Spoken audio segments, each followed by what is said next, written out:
It was Christmas Eve. Are you two any help at all? I've been wandering around this mall for half a day. Are you going to give me an opinion, or should I just hang up? Liam grumbled, navigating another jewelry store in the heart of the city. He held up his phone, where the faces of Riley Thorne and Chloe Xia were squeezed into the screen. Even zoomed out, their two faces took up the entire frame. What do you mean, no help? Our taste is impeccable. Okay, brother-in-law, look to your left. Get off me, Chloe, you're squishing my face. Who's squishing you? Stop pinching me. I'll pinch you all I want. On the phone screen, the two perfect oval faces were now a chaotic mess as they started playfully slapping at each other. They couldn't help it. It was a rare treat for Liam to call them out of the blue after having been out of touch for over a month. The sight made Liam chuckle despite himself. He turned the phone's camera toward the display case next to him. All right, take a look at these. See anything good? The two of them leaned in, their faces practically pressed against their own screens. Just then, an icy voice cut through the air. Sir, I'm sorry, but this is a luxury boutique. Photography and video are not permitted. Liam looked up to see a sales associate with a name tag that read P17.She clipped to her collar. Her hair was pulled back in a severe ponytail, and her expression was stern. Oh, Liam said, taken aback. He offered a friendly smile. I'm just trying to pick out a gift for my wife. I don't know her style, so I asked some friends to help me choose. P17.She's eyes flickered to the two cute girls crammed onto Liam's phone screen, and her expression immediately hardened. He has a wife, but he's still got this many female friends. Her preconceived notions soured her tone. She shook her head again. Sir, regardless of the reason, photography is not allowed. Please put your phone away and cooperate with our store policy. She said it like she was escorting a prisoner. Liam's brow furrowed slightly. Before he could respond, he heard Riley's indignant shriek from his earbuds. Brother-in-law, what store is this? How dare they talk to you like that? Shit, Sienna Shaw is a gold car VIP there. I'm calling a manager right now. Liam glanced up, angling the phone toward the sign above the entrance. The name Swarovski was reflected on the screen. Riley exploded. Sienna is a gold VIP member there, and they have the nerve to talk to you like that. The nerve. Brother-in-law, you're the one downtown, right? I'm calling their manager this second. Chloe nodded vigorously, fanning the flames. Exactly. It's not like you aren't a customer. You even explained why. Why are they so nasty? Get you? Riley. On the screen, Riley was already dialing on her own phone. No, wait, you don't have to, Liam began, but Riley moved too fast for him to finish. Hello, is this the Swarovski in downtown Manhattan? Yes, this is Sienna Shaw. Don't give me any of that nonsense. Let me tell you something. The man in your store right now, wearing earbuds, is my brother-in-law, Liam. Get over there and take care of him now. Hanging up, Riley's face was flushed with anger. Okay, brother-in-law, I told her. Seriously, what kind of business are they running? They treat customers like dirt unless you flash some status. In the store, Liam saw several women rush out from a back office area. Seeing as the store was still bustling with customers, Liam's mouth twitched. Riley, I was just trying to buy a gift. Buy it. Put it on my card. I got a huge store credit from promotion I did with them. Buy whatever you want, brother-in-law. Riley declared with a grand wave of her hand, earning a round of applause from Chloe. Liam was speechless. Sir, my sincerest apologies. This employee is new, still in her probationary period. She spoke out of turn. She didn't realize. Please forgive us. The women who had rushed over were led by one with a store manager name tag. She was bowing almost subserviently to Liam. The staff behind her brought water and handed him a hot towel, all of them smiling and nodding at him. The scene made P17.She freeze, realizing she'd just messed with a major client. She quickly tried to defend herself. Manager, that's not it. I was just reminding him not to film in the store. You told us we weren't allowed to be photographed or recorded. It was a clever, if desperate, move, shifting the blame to her superior. Liam could hear how wrong it sounded. As expected, the manager blew up, scolding her right in front of Liam. When did I ever say you couldn't take pictures? I told you to watch out for people trying to do live streams. This is our guest, a guest of a gold car VIP. Who gave you permission to speak to him like that? She turned back to Liam, afraid he might feel awkward, and made a welcoming gesture toward the private viewing area. Mr. Lynn, please, this way. Let me know what you're looking for, and I will personally assist you. Liam nodded, not sparing Tina another glance as he walked away.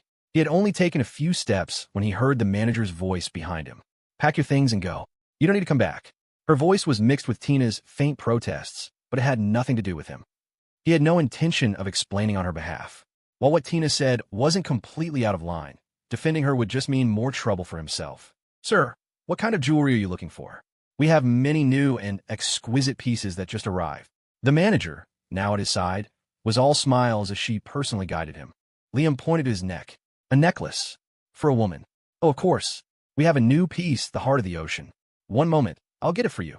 The manager replied eagerly and hurried to a counter, retrieving a beautifully packaged small box. The price tag was hanging off it, with so many zeros Liam couldn't even count them. The moment the box opened, a brilliant blue diamond flashed, dazzling him. The diamond was the size of his thumb, almost blinding him. It was surrounded by a halo of smaller diamonds that extended into delicate, butterfly-like wings. An image of a necklace on Cassandra's pale, slender neck flashed through his mind. It was breathtaking. TCH. I thought it was something high-end. The designers for this brand still have the same old taste, Riley commented, unimpressed. But if you buy it, brother-in-law, my sister will love it. She likes big, flashy things. Beside her, Chloe's eyes were wide. What the hell? This isn't high-end. That thing's almost the size of a pigeon's egg. Riley, how high are your standards? The praise sent Riley's nose tilting toward the sky. This is nothing. I've worn stuff like this to so many events. It's pretty, but it's not really that special. Damn, Riley, you're on another level. Chloe continued to gush, her eyes sparkling with envy. Listening to their back and forth, Liam couldn't help but smile. He stared at the diamond. Is this the only one you have? Well, all of our latest models are in the store, but this is the newest arrival. The price is quite high, so it's not available for public viewing, the manager said honestly. The meaning was clear. This was the most precious item in the store. If it weren't for Liam's status, he wouldn't have even been allowed to see it. Liam nodded, glancing at the other necklaces in the store. By comparison, this one was definitely the best. Striking, eye-catching, the kind of thing you notice from across the room. Cassandra would absolutely love its ostentatious style. A faint smile touched his lips. Without asking the price, he said, I'll take it. Please wrap it up for me. Yes, of course, the manager exclaimed, tripping over her words in her excitement. She immediately waved over a dozen sales associates, who all swarmed around to package the gift for Liam. Of course, Liam had money now. This was a gift for Cassandra, a token of his feelings. There was no way he was going to use the money from Sienna Shaw's account, let alone the card Riley had offered. He added, please use this card. Don't touch Sienna Shaw's account. Absolutely. Sienna Shaw had said he was her brother-in-law. They were family, which meant they were all rich. The manager practically dropped to one knee to accept the card from Liam, adding with a smile, Sir, if you'll wait just a moment. We have fruit platters, and there's a private lounge with a massage area in the back. If you need anything, just let us know. It wasn't Liam's first time shopping, but it was his first time shopping with this kind of status. All this for buying one luxury item? A massage? He glanced around at the dozen or so associates, all looking at him with the eager anticipation of a royal court, and his mouth twitched. He quickly waved his hand. No, that's not necessary. Just wrap it up as quickly as you can. Right away. A few moments later, a notification popped up on Liam's phone. A charge for $8 million. He nearly fell out of his chair. Shit, one necklace cost me $8 million. He looked up at the fawning expressions on the staff's faces, and a cold sweat broke out on his forehead. He finally understood why the service was so good, dropping $8 million without blinking.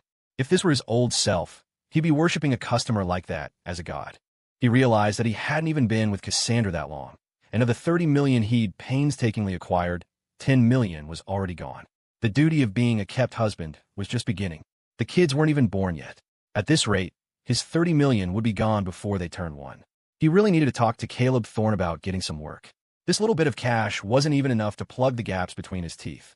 Sir, it's all packaged. I've also upgraded you to our highest VIP status. Here is your gold card, with all your information registered. Along with the beautifully wrapped gift box, the manager presented Liam with a gold card. He didn't even need to meet a spending minimum. Buying one necklace got him a free membership. Liam just smiled and nodded, taking the card. The manager continued, Sir, shall we arrange a car to take you home? Of course, it was a pointless question. Who spends $8 million on a necklace, but doesn't have a car? But she had to ask. It was Liam's first time here, and they had nearly botched it, almost losing a massive client.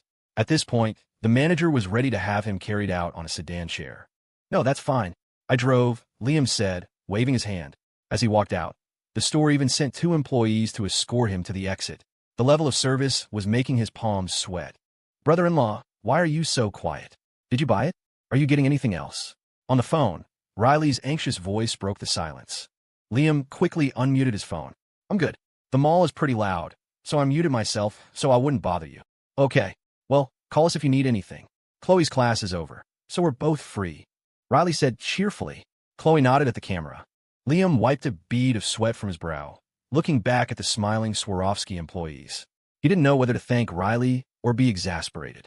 It wasn't until he was in the elevator and the two employees bowed deeply as the doors closed that he finally breathed a sigh of relief. He went down to the first floor apparel section and saw racks of clothes on sale everywhere. After wandering around, he finally stopped at a cart piled high with socks, marked $9.99. Since it was Christmas, most of them were red with dark green stripes, full of holiday spirit. Liam picked one out and went to pay. Looking at the receipt, $4.99, he almost laughed. Using $8.99 sock to wrap an $8 million diamond. There was something hilarious about that. Liam pressed his lips together, holding the bag, and headed for the underground parking garage. As the elevator doors opened, he heard the sound of crying and someone offering comfort not far from his parking spot. Tina, your manager was being completely unreasonable. It wasn't your fault. Don't cry. It's just a job. You can always find another one. The voice sounded familiar. Liam frowned, peering around the front of his car. He saw a young man in a gray jacket patting Tina.She's shoulder comfortingly. The guy looked oddly familiar. What are you looking at? Brother-in-law. The young man, noticing he was being watched, looked up. He froze when he saw Liam, his mouth forming the old title before he quickly corrected himself. Oh no, Liam. What a coincidence. Beside him, the weeping Tina.She looked up, and her eyes met Liam's. She immediately started crying even harder. It's him. He's the one who was in the store. He got me fired. Huh. Justin was stunned. After a moment, it clicked. Liam, that was you? With Jessica about to face the music, he had little patience to spare for her brother. Liam didn't answer, placing his bags on the passenger seat and walking toward the driver's side. Justin rushed forward. Liam, wait. I don't mean any harm. I've been working a factory, too. It's been a while. I was hoping we could talk. He sounded exactly like Jessica. Liam couldn't help but find it amusing. He waved a dismissive hand, opened the driver's door, and got in. Sorry, no time. Wait, Liam, please. Justin grew desperate and started to run toward the car, but Tina grabbed his arm. Justin, what are you doing? I told you I was fired because of him, and now you're trying to suck up to him. Having finally found a job, only to have it blow up in her face, Tina was heartbroken. All she wanted was some comfort, and here was her boyfriend trying to cozy up to the man responsible. She was so angry she could scream. Seeing Liam already in the car, Justin paced anxiously. He shook off Tina's arm and snapped. Just be quiet. This is Liam. We go way back. Before he could finish, Liam's car let out a roar and peeled away, leaving a trail of exhaust. Go way back. Hearing this, Tina forgot her own anger. Seeing the car leave, she grew anxious too. Quick, Justin, go after him. He didn't need to be told. Justin abandoned all pretense of dignity and sprinted after Liam's car. At the exit of the underground garage, Liam had just slowed down to scan the payment QR code on his phone when he heard a loud thump. A pale face was plastered against his side window. The sight startled him. Justin slapped the window with both hands, a sycophantic grin on his face, gesturing for Liam to open it. His hands were clamped onto the door handle, refusing to let go. He looked like a zombie. Liam's mouth twitched. He rolled down the window. What is it? Panting, Justin said obsequiously, bro. I mean, Liam, don't get the wrong idea. I really don't mean any harm. In the days since you've been gone, I've had a lot of time to think. I know I was out of line before. He was a carbon copy of his sister, even down to his apologies. Liam raised an eyebrow, his hands on the steering wheel, just short of whistling. And I wanted to buy you dinner. Liam, you've been shopping all day. You must be starving, right? There's a new Michelin star restaurant right by the exit. It's my treat. Think of it as compensation for how I acted before. Justin scratched his head, his eyes full of hope. Liam looked at him, genuinely surprised by the change in his attitude. But one look at his face told him the kid was still up to something. Liam waved his hand, politely declining. Dinner's not necessary. If he wanted, Cassandra could probably hire every Michelin star chef in the country to cook for him at home. In fact, their current chefs were all world-class. Why would he need to eat out? Seeing Liam's immediate refusal, Justin grew desperate. He puffed out his chest. Liam, I swear, I have no other motives. Ever since you and my sister broke up, I want to work at a factory. They think I'm doing a decent job. They even made me a team lead. I honestly just want to buy you a meal today. At that, Liam's eyes flickered up, looking at Justin with some surprise. That part, at least, was different from Jessica. He actually knew how to work hard for his money. Maybe the kid wasn't a lost cause after all. Liam didn't hold much of a grudge against Justin. As for Jessica, that was all in the past. Liam had long since moved on. Why would he dwell on it? In the end, Jessica's current fate was entirely of her own making. Justin, wait for me. Huh, huh. Tina, in her heels, had finally caught up. She leaned against the car door, gasping for breath, her face pale as a sheet. Justin's eyes lit up. He pulled Tina over and introduced her to Liam. Liam, this is my girlfriend. We're already talking about getting married. Whoa. Liam's eyes widened, his gaze shifting between the two of them. That was unexpected. The world really was a small place. He goes out to a mall and runs into old acquaintances. Now he finally understood why Cassandra always had places cleared out before she went shopping. If she didn't, who knows who she'd run into. Liam, to be honest, my parents. They divorced. I'm living with my dad now. You know our family situation. After my dad was laid off, the whole family had to depend on me. Thankfully, Tina didn't look down on me. I'm not that punk kid on a scooter anymore. Saying this, Justin gave an awkward, self-deprecating smile. After being tempered by the real world, he had learned a few things. He knew today was just a chance encounter, but if he didn't say everything he needed to say now, he didn't know when he'd see Liam again. Besides, he secretly hoped Liam might offer him some guidance. Even a scrap Liam threw away could be more than he could earn in a lifetime. Justin didn't want to miss this opportunity. Everyone has their own selfish motives. Liam knew what he was after. Justin and his family probably didn't know what had happened to Jessica in the UK. After everything that had happened, he had let it all go. He didn't mind giving them an update. He glanced at the couple, then at the line of cars forming behind him in the rearview mirror. His tone was flat. Get in. What? In your car, Liam? Honk. Honk. Hearing the cars behind him start to lay on their horns, Liam's mouth twitched. His voice became clipped. Are you getting in or not? If not, I'm hitting the gas. Yes, yes. Quick, Tina, you first. Justin nodded like a woodpecker, yanking open the back door and ushering her in. Tina quickly complied, ducking into the back seat. Liam was only driving a Porsche, the cheapest car in the garage Cassandra had prepared for him at Maplewood Manor. But for Justin, who hadn't been in a luxury car for a long time, the excitement was palpable. He looked like a country boy who'd just arrived in the big city, his face a mask of thrilled awe. Tina also sat primly in the back, constantly smoothing her skirt, trying to take up as little space as possible. Driving, Liam caught their timid expressions in the rearview mirror and raised an eyebrow. The car soon arrived in front of the Michelin star restaurant. Liam parked and led them inside. A waiter greeted them with a smile. Justin stepped in front of Liam and told the waiter, a private room, and preferably one with a good view. Liam, whatever you want to eat today, it's on me, Justin said with a sheepish grin, his hand unconsciously patting his pocket. Liam saw right through him, but just gave a small smile and followed the waiter to the private room. The menu was handed to Liam. As he flipped through it, he heard Justin and Tina whispering beside him. Justin, didn't you say that money was for our baby fund? Why are you using it now? Shoot, keep your voice down. It was hard enough to get him here. Don't you dare scare him off. Noticing Liam's sideways glance, they both fell silent, identical embarrassed smiles plastered on their faces. Liam almost laughed out loud at the sight. He raised an eyebrow and pointed at the menu. We'll have one of everything. Every single dish. I feel like trying something new today. Right away. This was a major client. The waiter smiled and nodded eagerly. The portions at a Michelin star restaurant were tiny.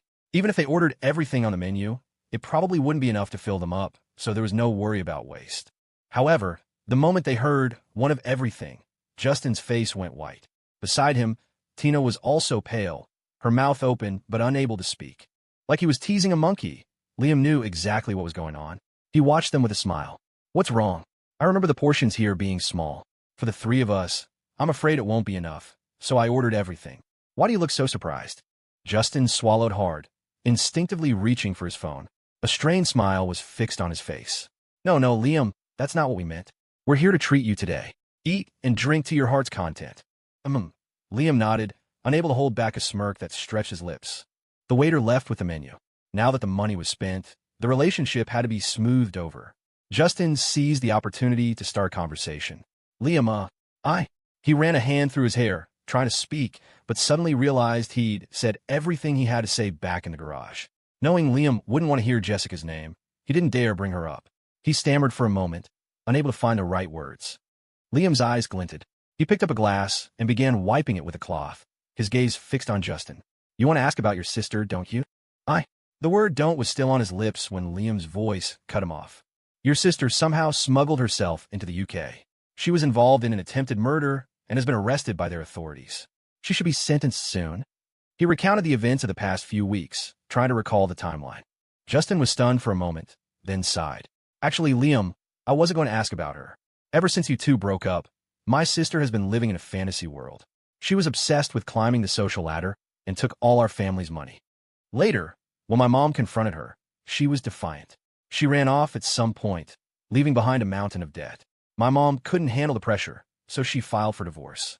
Luckily, my dad had a good friend who helped him get a job as a restaurant manager.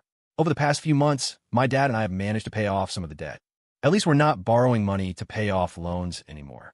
As he spoke, a world-weary and weathered look appeared on Justin's face. Liam hadn't seen it clearly in the dark garage, but now, in the bright light from the window, he could see the lines on Justin's face, the dark circles under his eyes suggesting many sleepless nights. Before, Liam never thought money could truly sustain a person, but now, the contrast was stark. He was 26 this year. Justin was only 22, but he looked older than Liam. Tina bit her lip, watching Liam's hands. With a surge of determination, she stood up. Liam, let me wipe that for you. What else could she do? The money was spent. She had to serve the man well. Liam raised an eyebrow and let Tina take over. He looked at Justin and said bluntly, "You don't hate me?" He was always direct, but this was clearly a meeting of old enemies. Tina's hand trembled, and she nearly dropped the glass. Justin was taken aback for a second, then shook his head. How could I say I hate you? Liam, I used to think that with my parents and my sister, I could just coast through life. But after all this, I've figured it out. In the end, you can only rely on yourself. Besides, I'm not a kid anymore. It's time I started earning a living and providing for a family, right? He never expected Justin to be so articulate about these life lessons.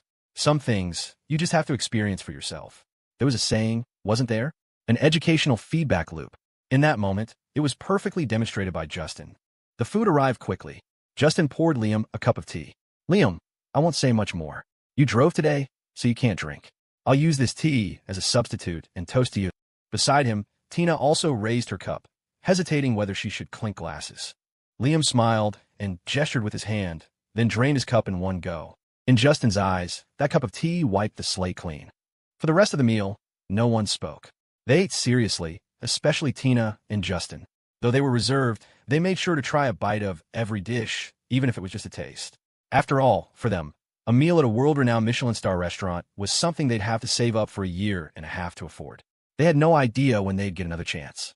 By the time the meal was over, Justin still hadn't found the right opportunity to ask Liam for guidance. Seeing Liam stand up to leave, he grew anxious. He shot to his feet, about to say something, but Liam held up a hand, stopping the words on his lips. I've already paid the bill. Focus on building a good life with your girlfriend. That's more important than anything.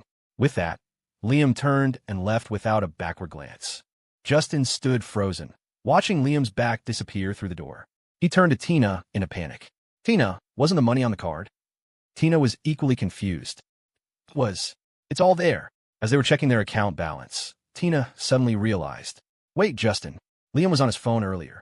Do you think he paid online then? Before they could figure out, Tina's phone buzzed. Hello? Manager? Yes, What? As soon as she answered, Tina gasped, startling Justin so much he nearly knocked a bowl off the table. Okay, I understand. Don't worry. I'll do a great job. Watching Tina nod enthusiastically, her eyes sparkling as she hung up, Justin grabbed her arm. Tina, what's going on? It was my manager, Tina said, putting down her phone. She said I can come back to work. She told me not to be late tomorrow. What? Justin exclaimed, jumping to his feet. A look of understanding dawned on Tina's face. She shot up, throwing her arms around Justin and shouting with excitement. Justin, it must have been Liam. He must have called the manager and explained everything. They couldn't think of anyone else. Tina was a new employee. Besides Liam, what other boss would make that call for her? Overcome with excitement, Justin's mind flashed back to Liam's parting words. Focus on building a good life. That's more important than anything. He was right. What was the point of all those pointless daydreams? Just live a solid, down-to-earth life. Even if it wasn't a life of luxury, it would have its own small moments of beauty, wouldn't it? Liam is such a good person. I was wrong about him before. Justin, do you have his number? You should call him and thank him for us. Tina urged, her voice full of urgency. Justin just smiled and shook his head. He didn't have Liam's number. Even if he had asked for it, Liam probably wouldn't have given it to him. But everything that had happened was drawing to a close today. A contact number didn't seem so important anymore. He gripped his phone tightly and hugged Tina. It's okay. Liam doesn't need our thanks. The best way we can thank him is by living our own lives well. Life doesn't let down those who strive to better themselves. Gripping the steering wheel, Liam turned off his Bluetooth headset, glancing at the disconnected call to the Swarovski manager on his screen. A small smile played on his lips. It was a small favor. Besides, a young man who had seen the error of his ways deserved a good life. Ring, ring, ring. His phone rang again. Liam tapped the screen to answer. Cassandra's pouting voice came through the headset. Liam, when are you coming back? I'm hungry. He couldn't help but smile. If you're hungry, you should eat. Have a chef make you something. Or if there's something you're craving, I'm still on the road. I can pick it up for you. I don't want to. Cassandra's stubborn voice replied. I don't want to eat by myself. I want you to eat with me. I can't eat without you. Such a perfectly Sundara little tyrant. Liam laughed out loud, his voice softening. All right. I'll hurry. Can't let my big baby and my little babies go hungry. Okay, I'll wait for you. Deal. The days flew by, too fast to count on his fingers. It was the night before Christmas Eve. Early in the morning, Liam was woken by a phone call. Groggy, he answered. Princess Anna's voice came from the other end. Liam, are you two still at the Stanton estate? Liam was instantly awake. He pushed himself up, glancing at the still sleeping Cassandra beside him. He carefully tucked her in, slipped out of bed, and went into the bathroom. Princess Anna, is something wrong? Not really. Tonight is Christmas Eve, and the royal family is hosting a banquet. I was thinking, if you have time, you could come. We could all celebrate together as a family. Anna's voice was gentle, full of hope, but not demanding. Liam smiled and declined. We're not staying there at the moment. Maybe some other time. The unspoken message was clear. Next time. And who knew when that would be? As if she had expected the refusal, Anna sighed. Liam, Father really misses you. He feels terrible about what happened before. Now that my sister is going through the legal process, you're the only one he really cares about. Every word was a plea. For Western countries, Christmas was the most important holiday. For the royal family, the Christmas banquet was a grand affair. Naturally, at such a crucial time, Lord Charles's longing for his family was at its peak. With Liam, Chloe, Carol, and Cassandra all gone, he was feeling down. Liam understood what she meant, but he couldn't be bothered to get into it. There wasn't much of an emotional connection there, so why waste brain power on it? He said lightly, We've already returned to the U.S. Cassandra is pregnant now, so it's not good for her to be traveling back and forth. Princess Anna, could you please pass on my holiday wishes to Lord Charles? Wish him a Merry Christmas. Pregnant? Anna gasped. Cassandra's pregnant? Since when? Not too long ago. Dr. Aiden was with us for the checkup, Liam said with a smile. He mentioned Dr. Aiden on purpose to make his new allegiance clear. Before, Aiden had cared about his standing with the royal family. But ever since he got together with Evelyn Reed, he wasn't so concerned. Now, he was almost always by Evelyn's side, supposedly on vacation, but everyone knew what was really going on. Anna, however, was focused on the bigger news. Her voice was filled with excitement. Cassandra's pregnant. That's wonderful news. Liam, why didn't you tell us sooner? Your grandfather and I haven't even prepared a gift. The thought is what counts, Liam said, not worried about it. He glanced at the frosted glass of the bathroom door and saw a shadow moving on the bed. Princess Anna, I have to go now. Cassandra's waking up. We can talk again later. Wait. Anna's words were cut off by the dial tone.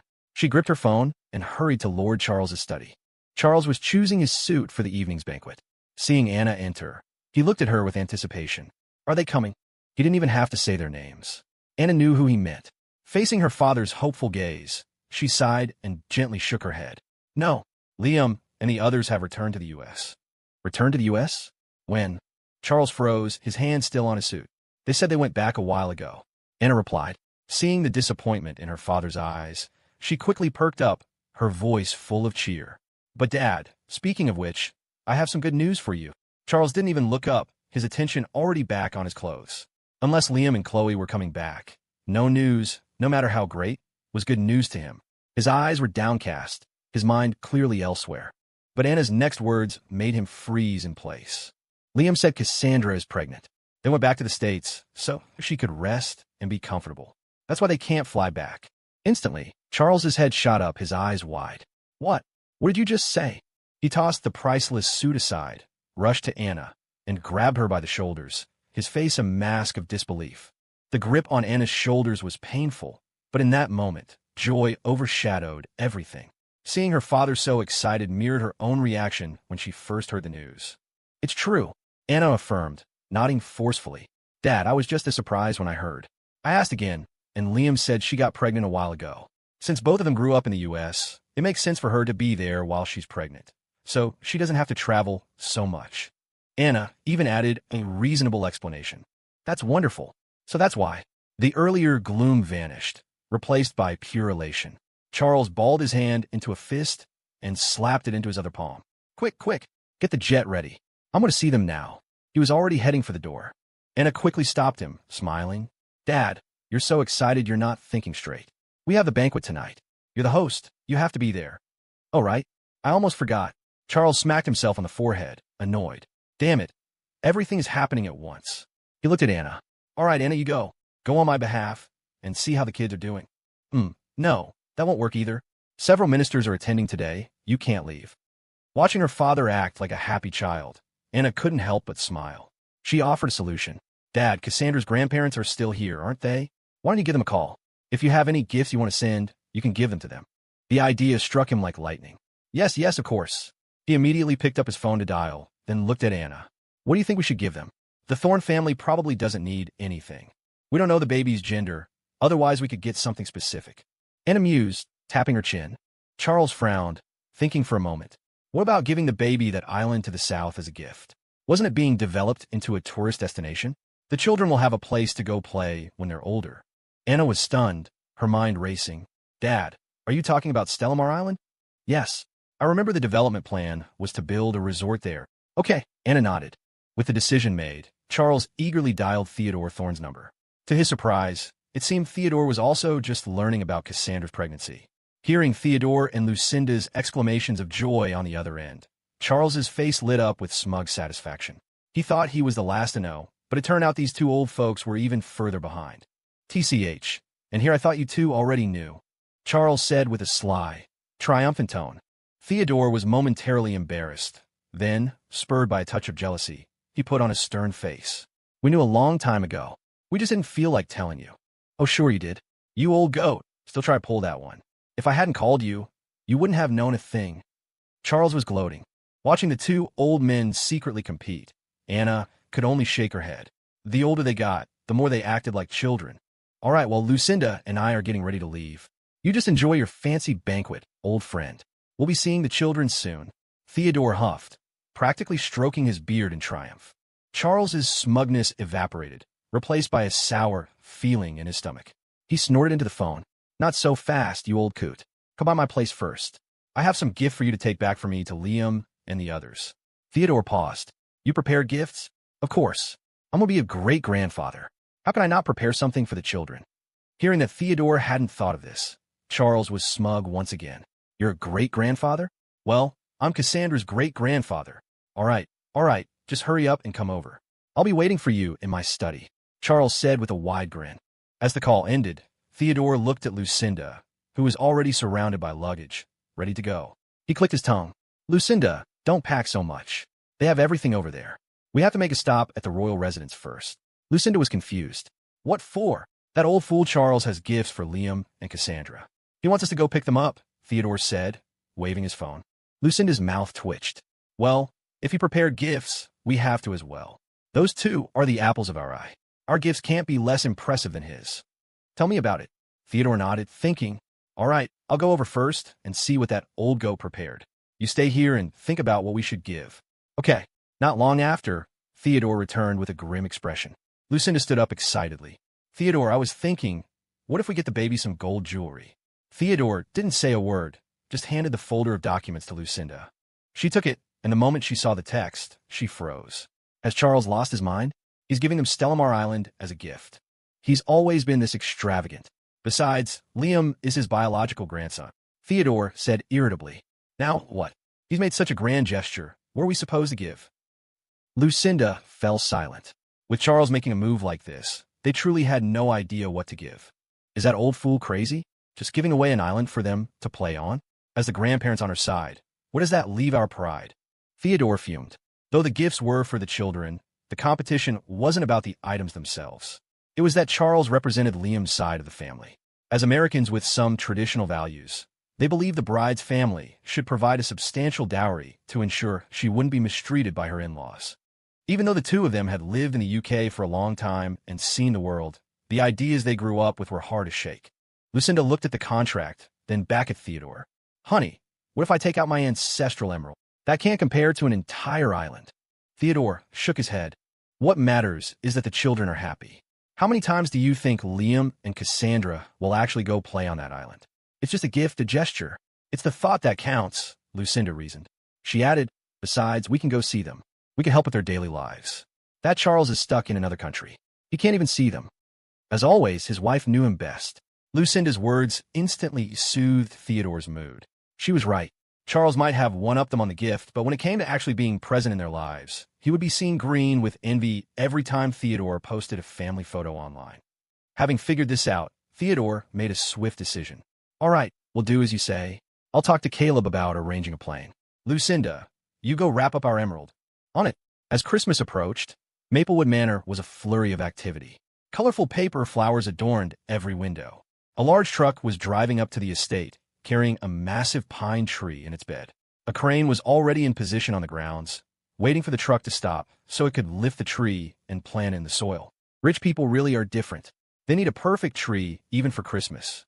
The truck driver parked, saw the crane begin to operate, and with nothing else to do, pulled out a pack of cigarettes. He lit one and sat on the grass, enjoying the view while he smoked. You're telling me, if I hadn't come here today, I never would have known they built a manor here. Rich people live on another level. Look at this mansion. If I could live there, I'd be set for 8 lifetimes. A few of the helpers who had come along also sat down and started chatting.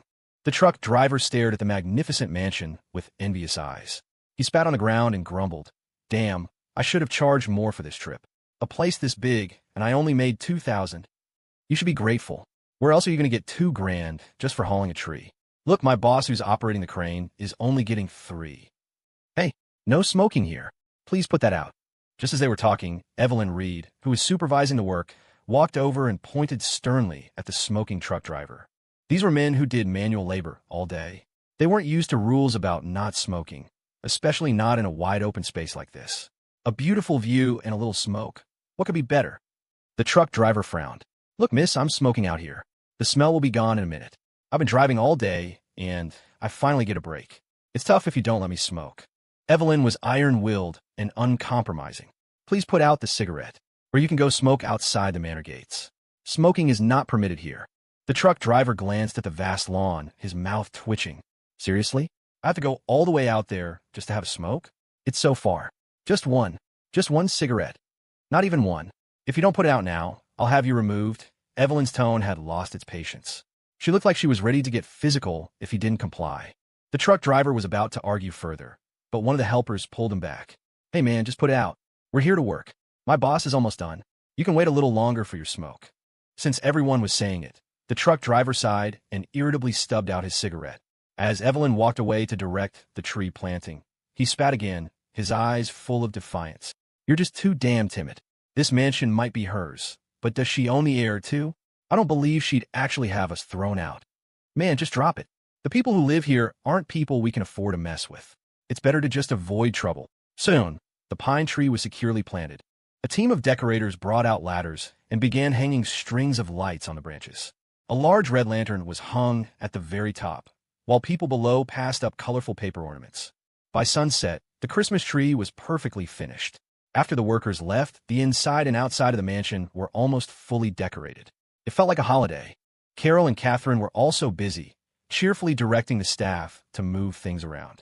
In her room, Cassandra had been curled up on the bed reading all day and was starting to feel drowsy. She forced herself to stay awake and looked over at Liam, who was playing on his phone on the sofa. The surprise you have for me, is it in my dreams? Of course not, Liam replied. Just then his phone vibrated. He saw a message from Evelyn. Done. A smile spread across his lips. Come on, it's all ready. My dear wife, please rise. He stood up and offered a gentlemanly hand to Cassandra by the bedside. Cassandra raised an eyebrow, placed her hand in his, and followed him out of the bed. When they reached the living room, the mansion's new, European-style decor made her eyes light up. The moment she stepped out, Catherine and Carol popped party crackers. Colorful confetti rained down, creating a festive atmosphere. Cassandra looked around the room, amazed. Wow, You guys even put in a fireplace. Of course, you have to have the right atmosphere for Christmas. This was Liam's special request. It's a projection fireplace, so there's no air pollution, Catherine explained with a smile. I really can't keep up with you young people. I had no idea technology had gotten this advanced. A projection? Cassandra walked over, a little disappointed. She reached out and touched the fireplace. It was indeed like a large television screen. Only the red flames were dynamic. The rest was just a model. The structure here isn't suitable for an old-fashioned fireplace, but we couldn't skip the atmosphere, so I thought this would be a good substitute. What's wrong? You don't seem to like it. Liam followed her, noticing the flicker of disappointment on her face. It's not that. I just thought you were going to climb down it to bring me my Christmas present, Cassandra said, shaking her head with a half-joking tone. If I climbed down that, I'd be turned into a little piece of charcoal. Liam's mouth twitched. I guess you're right, huh? Cassandra, look outside, Carol said cheerfully, pointing at the floor-to-ceiling windows. Following her finger, Cassandra froze. Beyond the massive windows, a tall pine tree sparkled in the night, its branches adorned with brightly lit, colorful lights. Against the dark sky, it was an unreal, dreamlike vision. Just like in a fairy tale, Christmas had truly arrived. Oh my God, Cassandra gasped. Though she had grown up with every luxury, she had rarely traveled for fun. She knew of many things but had experienced few. She never had time to visit tourist spots. And now, all of this was real, right in front of her. It felt like a dream. There's more, Liam smiled, taking her hand and leading her out of the mansion. Catherine and Carol followed, their faces beaming. This is already more than enough of a surprise. What else could there be? Cassandra's eyes sparkled like a little girl who had just received her favorite toy, looking at Liam with pure anticipation. The next second, she felt a warmth on her shoulders. Liam had draped a fur coat over her. As she stood there, stunned, she saw countless white, paper-like snowflakes begin to fall from the dark sky. Is that snow? Cassandra cried out. Then it hit her. I checked the weather forecast. It said the snow in New York would be late this year. How can this be? It's only December. How is it snowing? It's artificial snow, you silly goose, Liam said, gently tapping her nose. He took her arm, and they walked together to the foot of the Christmas tree. Dwarfed by the 50-foot pine, they looked like tiny people from a miniature world. Artificial snow swirled around them, a thick blanket of white falling from the sky, creating a magical Christmas scene. It's so beautiful, Cassandra murmured, completely lost in the snowy wonderland. However, Liam's next move yanked her right out of the fantasy and back to reality. Wait, Liam, hold on, what are you doing? Right in front of her, Liam used his hands and feet to grab the tree trunk and, like a monkey, began to climb. That's too dangerous.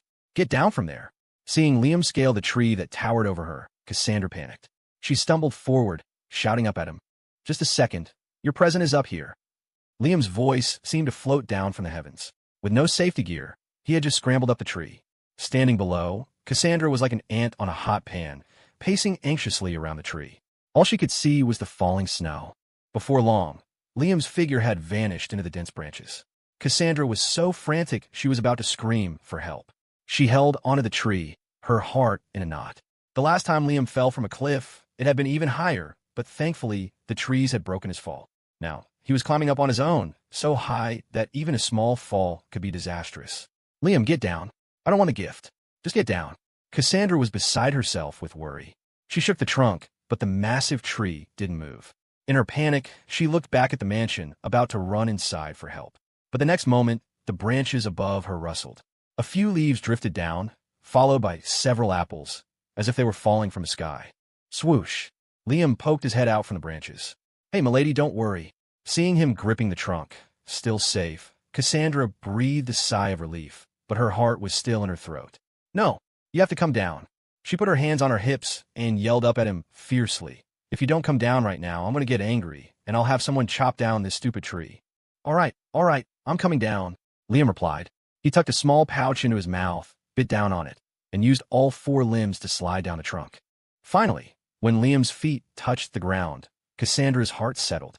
She rushed forward, her eyes red, and pounded on his back with her fists, scolding him. Are you trying to scare me to death? It's a holiday. Who told you to pull these kind of stunts? Are you not happy until you've given me a heart attack? This tree is so high. What if you slipped and fell? What would I do? What would the babies do?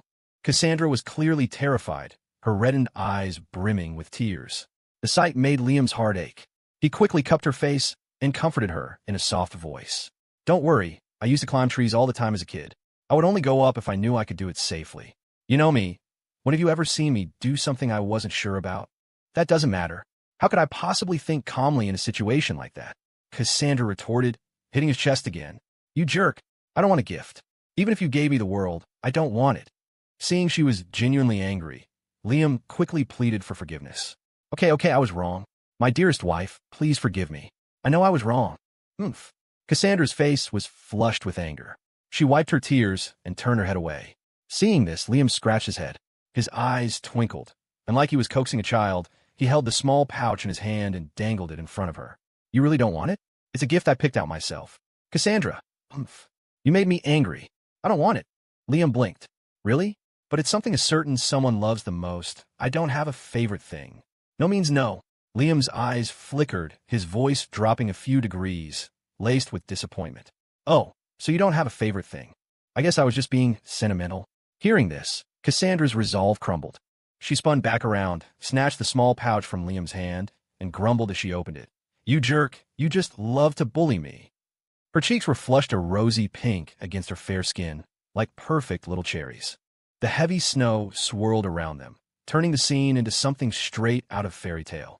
Liam suddenly thought his impromptu idea for artificial snow was a stroke of genius. Huh, what's this?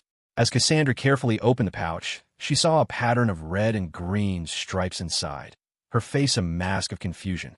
Liam smiled. Take it out and see. Puzzled, Cassandra pinched the fabric between two fingers and slowly pulled it out. When the object was fully revealed, her mouth twitched. Inside the red, gold-trimmed pouch was a red and green striped sock. Liam, don't tell me your gift to me is a sock. Cassandra's expression was a mixture of disbelief and exasperation. It was hard enough to believe that such a beautiful pouch contained a single sock, but it was even harder to believe that he had just risked his life climbing a tree for it. Of course not, Liam exclaimed, a wide grin on his face. Look inside the sock. Santa Claus always puts presents in stockings, right? Cassandra pouted and turned the sock upside down, shaking it over her palm. A blue diamond necklace fell out. In that moment, her emotions were on a roller coaster. The blue gemstone glittered under the lights of the Christmas tree, catching the light and sparkling brilliantly. Time seemed to stand still. Cassandra stared at the blue diamond for a long time. Then, she lifted her head, and with her free hand, she pulled open the collar of her coat, a look of pure arrogance on her face. Humph. I guess it's acceptable. As a reward, you may have the honor of putting it on me. As you wish, my lady. Liam smiled, taking the necklace. He unclasped it and, with both hands, fastened it around Cassandra's slender neck. It was perfect. It fit her flamboyant personality. The heart of the ocean, as it was called, had a blue sapphire larger than a thumbnail. It rested against her pale skin, making her look even more radiant and stunning. All around them, the snow fell. On a nearby highway overpass, dozens of cars had pulled over, their drivers undoubtedly stunned by the sudden, magical snowfall over Maplewood Manor. Daddy, it's snowing. A small child in the crowd of onlookers danced with excitement, pointing at the snowflakes. A snowy day was always captivating. In a city with 4 distinct seasons, no one disliked the snow. Children lined the railings of the overpass, their arms outstretched, joyful smiles on their faces. Adults were busy taking pictures with their phones. The hashtag #FirstSnowNYC quickly shot to the top of the trending topics. People from all over the country expressed their envy, while some in other parts of New York City were confused. I thought they said it was getting colder, but that the first snow would be late this year. How is it only snowing in Midtown? We're in the next borough over. Why aren't we getting any? Life is so unfair. Why does it only snow in that one little spot? I want to see snow too. I give up. My life is hard enough, and now God is playing favorites and won't even let me see the snow. Countless netizens poured out their feelings online. They had no idea that this snowstorm, which had the whole city buzzing, was simply the first gift Liam had bought for Cassandra using the power of his wealth. That was all. Mom, it's snowing in New York. In Japan, Stephen Shaw, who was just about to say his prayers before eating his apple, also saw the trending topic. His eyes flickered as he looked at his sister, Sylvia, who sat silently in her wheelchair, her eyes dull and lifeless. He whispered to his mother, Wendy, when he was surprised. It's already snowing in New York this time of year. Due to global warming, the first snow in Japan had been coming later and later. The fact that New York was getting its first snow now caught her attention. Simon.She rubbed his arms and shivered. This weather is so unpredictable. Who knows? Maybe we'll get snow here in Vegas soon. Yeah, I used to go out with my friends when it snowed. I never thought I'd end up here, Stephen said, feeling a wave of nostalgia. On holidays, emotions that were usually suppressed tended to bubble to the surface. Wendy picked up her chopsticks, clasped her hands together, and smiled. All right, let's pray. After we pray, we can eat. This was a habit the Shaw family had developed after moving to Japan. They had never paid much attention to such things before, always thinking it was a waste of time. But after the great tragedy that befell their family, these habits emerged. Their daughter, Sylvia, had finally woken up after treatment. Although she was still as silent as before, at least she was awake. They believed that with time, the psychological trauma of her past would gradually fade. Now, their family was reunited. Being able to eat 3 meals a day together was the greatest happiness. They were about to start eating when Sylvia, who had been motionless, slowly turned her head. Her eyes were empty as she looked straight at Stephen. His stare sent a shiver down Stephen's spine. He stammered, "Siswa, what is it?" Sylvia's lips moved slightly. Her face was pale as she stared at him, unblinking, and spoke for the first time in what felt like an eternity. "Is it snowing?" It was the first sentence Sylvia had spoken since she woke up. Wendy covered her mouth in shock, looking at Simon, who was equally stunned. He shook his head frantically, signaling her not to speak. Overjoyed, Stephen quickly said, "Yes, sis." He took out his phone and held it in front of Sylvia, pointing at the screen. "Look, sis, it's snowing in New York. I think it's in the Midtown area. A lot of people are talking about it online right now." The image on the screen was reflected in Sylvia's eyes. Her lips moved slightly, and a flicker of life appeared in her once empty gaze. "New York," she whispered. Thinking she was interested in the snow, Stephen eagerly scrolled through the comments. "Look, sis, so many people are commenting, saying they want to see the snow. It must be really fun over there." Seeing Sylvia staring at the screen without another reaction, Simon cleared his throat. "Sylvia, if you want to see snow, you don't have to worry. It should be coming here soon. At this time of year, we should get snow within a couple of weeks." He was met with silence. Wendy nudged Simon with her elbow and leaned in to whisper, "Do you think Sylvia wants to go see it?" "I don't think so. What's so special about snow?" "We've had plenty of snow where we used to live," Simon said, confused. "Why not? These are the first words she's spoken to us since she woke up." "I don't care. If Sylvia wants to see the snow, you have to book us tickets. I'll go with her." Wendy's tone was resolute. Simon nodded silently. He knew they owed Sylvia too much, that they were the reason she had become like this. When he cleared her throat again, her expression serious. "Sylvia, do you want to go see the snow?" "If you want to go, your dad can book tickets, and we can go tomorrow. Mom will go with you to see the snow." Stephen immediately got excited. "Mom, I want to go too." "Get lost. Your mother is talking to your sister. Don't interrupt." Simon barked. Stephen's mouth twitched, and he sullenly returned to his food. "Sylvia," Wendy called again, her voice gentle. "What do you think? Mom will go with you to New York tomorrow? We haven't been on a trip in a long time. We could take a family vacation before the year ends." Simon nodded. "That's right. A trip before the new year. We can use the snow to wash away all the bad luck from this past year." Sylvia still didn't speak, her eyes fixed on the phone on the table. The screen showed the snowy scene in Midtown New York, with crowds of people on the overpass, their smiling faces turned up to the falling snow. With that, the decision was made. Simon booked tickets for the whole family that night, for a flight to New York the next morning. On Christmas Day, the snow was still falling. The artificial snowstorm would last for a whole week, but only in this specific area. Not all of Midtown was covered. Only the area around Maplewood Manor had falling snow, which was clearly visible from the nearby highway. As a result, many people drove over to see it. Coupled with the beautiful scenery of Maplewood Manor, they took photos and posed for pictures nearby. Naturally, many of them noticed the mansion itself. Where did they build a manor here? Maybe we should go ask if it's some kind of bed and breakfast. I don't think so. It's not on my map. Maps can be wrong. Don't trust them too much. Maybe it's a new resort. Even if it is, it's probably not for people like us. Look at the construction. Even if they're taking guests, the price would be insane. The snow inside looks even heavier than out here. Maybe they're using artificial snow to attract business. Good point. Let's go check it out. There were plenty of sightseers, including some wealthy people who had come to see the view. A few of them, on a whim, went to the main gate. Without exception, they were all turned away. For a full hour, a steady stream of people came to inquire. The guards at the gate, exasperated, finally called Liam. Following his instructions, they put up a sign. "Private estate. no visitors. Although it deterred many, some curious onlookers took pictures of the manor's entrance and posted them online. At first, the words Maplewood Manor didn't cause much of a stir. There were plenty of rich people on the internet, and who knew if this was real or fake. But soon, as netizens started speculating, someone dug up the truth. "This isn't Liam's house, is it?" This comment got over 100,000 likes and was pinned at the top of the trending topic. The comments section exploded. "A path I had never considered. Oh my God, could this really be Liam's house? Liam, Maplewood Manor. That name. Could it be a gift from Liam's mysterious rich girlfriend? Holy crap, that's a huge move. A manor like that must cost hundreds of millions, right? My uncle did some renovation work there. He said there's a massive amusement park inside. The cost is way more than a few $100 million. An amusement park? What the? I really can't imagine the world of the rich.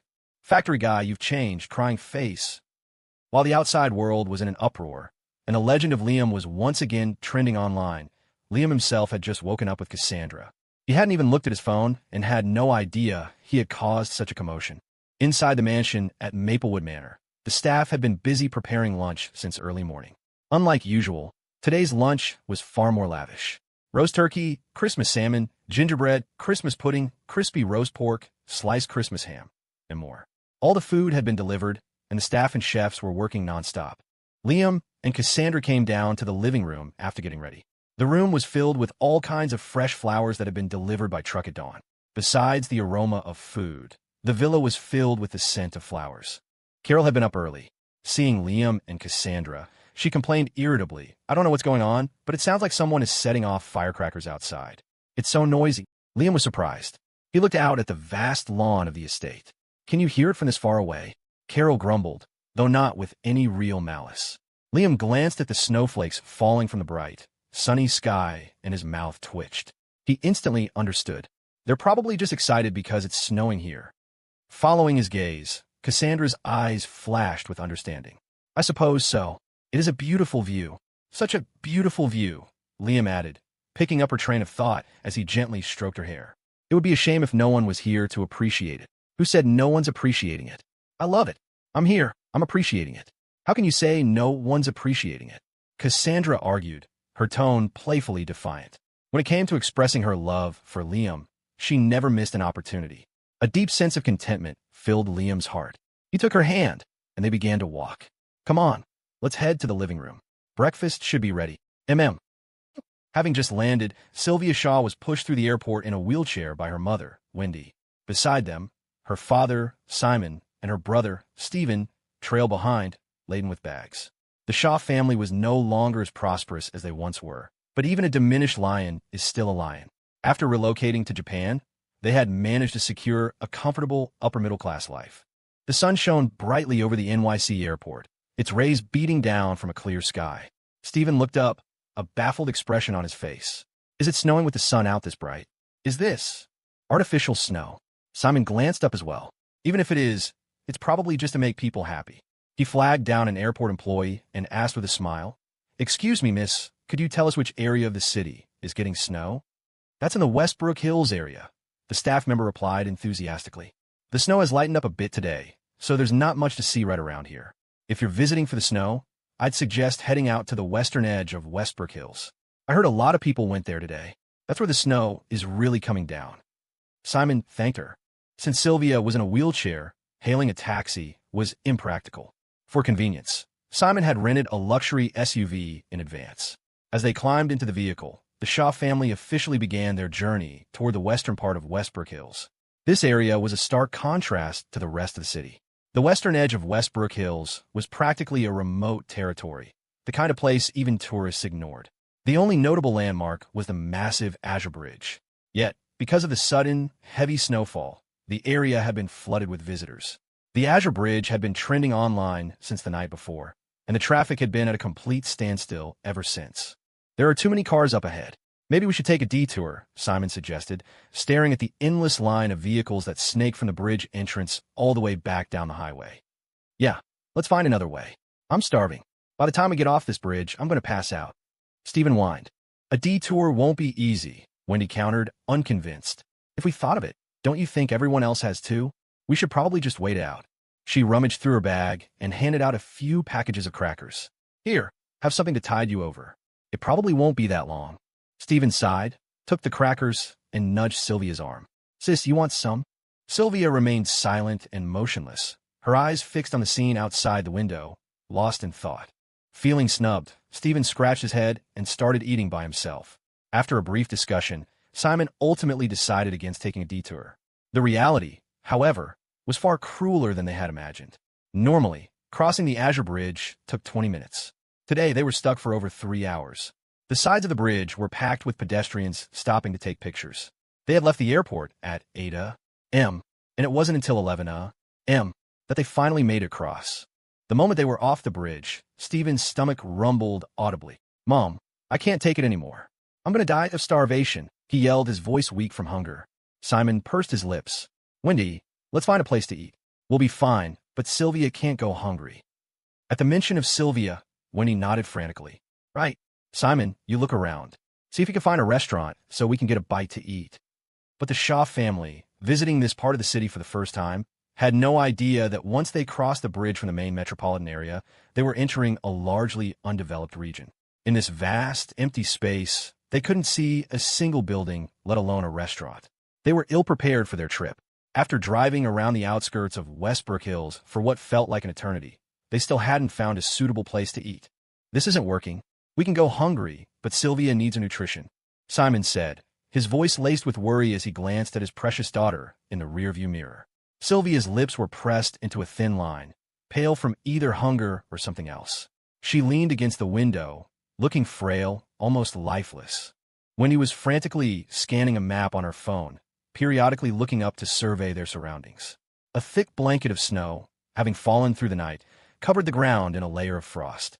The deeper they drove into Westbrook Hills, the thicker the snow became, falling at a rate completely different from the rest of the city. The scenery was beautiful, but it didn't solve their hunger problem. A palpable sense of anxiety settled over the family. Suddenly, Stephen, who had been staring out the window, saw something in the distance. His eyes lit up. Mom, Dad, look. Is that a manor over there? A manor? Someone lives out here. Wendy was stunned. She quickly cross-referenced the location with her phone's map. But the map showed no buildings in the area. Wendy was baffled. This map must be wrong. How could someone not mark this? Simon stared at the structure, a faint smile on his lips. Maps are made by people, and anything made by people can be flawed. Let's go check it out. Okay. At this point, I'd be happy just to ask for a glass of water, Wendy agreed. It's my fault. I didn't do enough research. I never imagined it would be this desolate out here. As if they had found their final destination, the family's initial enthusiasm returned. The closer they got, the more people they saw taking pictures and videos. The Shaws started to feel more confident. If all these people were here, they must be in the right place. When the SUV finally pulled up in front of the manor's gate, Stephen saw the crowd of people taking pictures and grew excited. See? We definitely came to the right place. With this many people here, it's probably a rustic bed and breakfast or something. Wendy mused, a smile on her face. Staging a massive snowfall like this is one heck of a marketing tactic. She nudged her husband with her elbow. Simon, I'll go check it out first, see how much they charge. All right, you go ahead and see. We'll wait for you in the car, Simon said, nodding as he pulled the car over to the side of the road. Stephen couldn't wait and had already jumped out to look around. If not for the desolate drive to get here, he never would have imagined this many people gathered near a manor. There was even someone selling small fireworks from a pickup truck parked by the gate, strings of firecrackers hanging from the side. Seriously, they drag all this stuff out here to make a buck, but no one think to sell some snacks? Stephen grumbled. If his stomach wasn't growling so loudly, he might have been tempted to buy a firecracker to play with. Simon rolled down the window, and a blast of cold air instantly filled the car. He shivered, then said with a smile, It's not that easy, you know. Remember we were stuck on that bridge for over 3 hours? It takes time for vendors to get their supplies in. If not for the suddenness of the snowfall and how quickly they had arrived, the area would have been bustling with vendors. Still, with the number of people taking photos and the occasional pop of firecrackers, it was a lively scene. Simon hadn't felt this kind of bustling energy in a long time. Ever since Sylvia had come of age, they rarely took family trips together. It was a rare and precious moment for them all to be together, enjoying an outing. After a few minutes, Simon and Stephen saw Wendy storming back toward the car. She said nothing, just yanked open the door and got in. Simon and Stephen exchanged a confused look. Honey, what's wrong? Who upset you? It's that manor. Wendy fumed. They said it's a private residence and trespassers aren't welcome. I told them I'd pay for a bottle of water and something to eat, and they just threw me out. She complained angrily. Seriously, it's not like I wasn't going to pay. I would have paid more than market price, but they wouldn't even let me finish before telling me to leave. Hearing this, Stephen rolled up his sleeves. How dare they? Mom, you wait here. I'll go settle the score with them. Don't be ridiculous. Simon quickly stopped him. Dad, you're always like this. Just like before with the Tafts. We could have fought them, but you insisted on selling everything off and just bowing down to them. Now Mom's been humiliated like this, and you're still trying to be polite? They're walking all over us. Why are you always so meek? Stephen couldn't hold it in any longer. The anger that had been simmering for days finally boiled over. Simon frowned, his gaze sharp as he looked at his son. You two stay in the car. I'll go take a look. After a moment of thought, Simon opened the car door. Dad, I'm going with you. Safety in numbers. Stephen's interest was piqued, and he shouted his intention to join his father. Simon's voice was cold. Stop it. Wait in the car. I'm going to check out the situation first. He shut the door firmly. Stephen stuck his tongue out sheepishly and grumbled to his mother. Dad's unbelievable. All he knows is how to hide. If you don't like something, you fight. Why are there so many rules? Stephen. Winnie's voice was sharp, her expression serious. She turned to look at Stephen, then at the silent, pale-lipped Sylvia. Your father has almost never been wrong in his plans. Do you really not understand why he was in such a hurry to sell off our company's shares, even at a loss? Her gaze lingered on Sylvia. Stephen paused, and in that instant, understanding seemed to dawn on him. He looked from his mother to his sister and finally fell silent. He had gotten too used to their comfortable life these past few days and had almost forgotten. If it weren't for Liam, Sylvia would have been long gone. And back then, the Shaw family had been targeted by both the Thorns and the royal family. Arriving at the manor gate, Simon stared at the name carved above it. One word, in particular, made him freeze: Maplewood. His heart lurched, and a terrifying thought, one that sent a cold sweat down his back, emerged. Could it be? He gritted his teeth and walked toward the security booth by the gate. The guards, having already turned away numerous people, were growing impatient. Seeing another person approach, a guard spoke harshly. This isn't a bed and breakfast or a resort. It's a private residence. We don't accept visitors. Please leave. Simon's heart sank. He cleared his throat and asked, I'm not here for that. I'd like to ask, who is the owner of this villa? Many people who came by had asked the same question. The guard knew that the place was trending online and that people were curious about the owner's identity. His expression remained stern. Don't ask what you're not supposed to.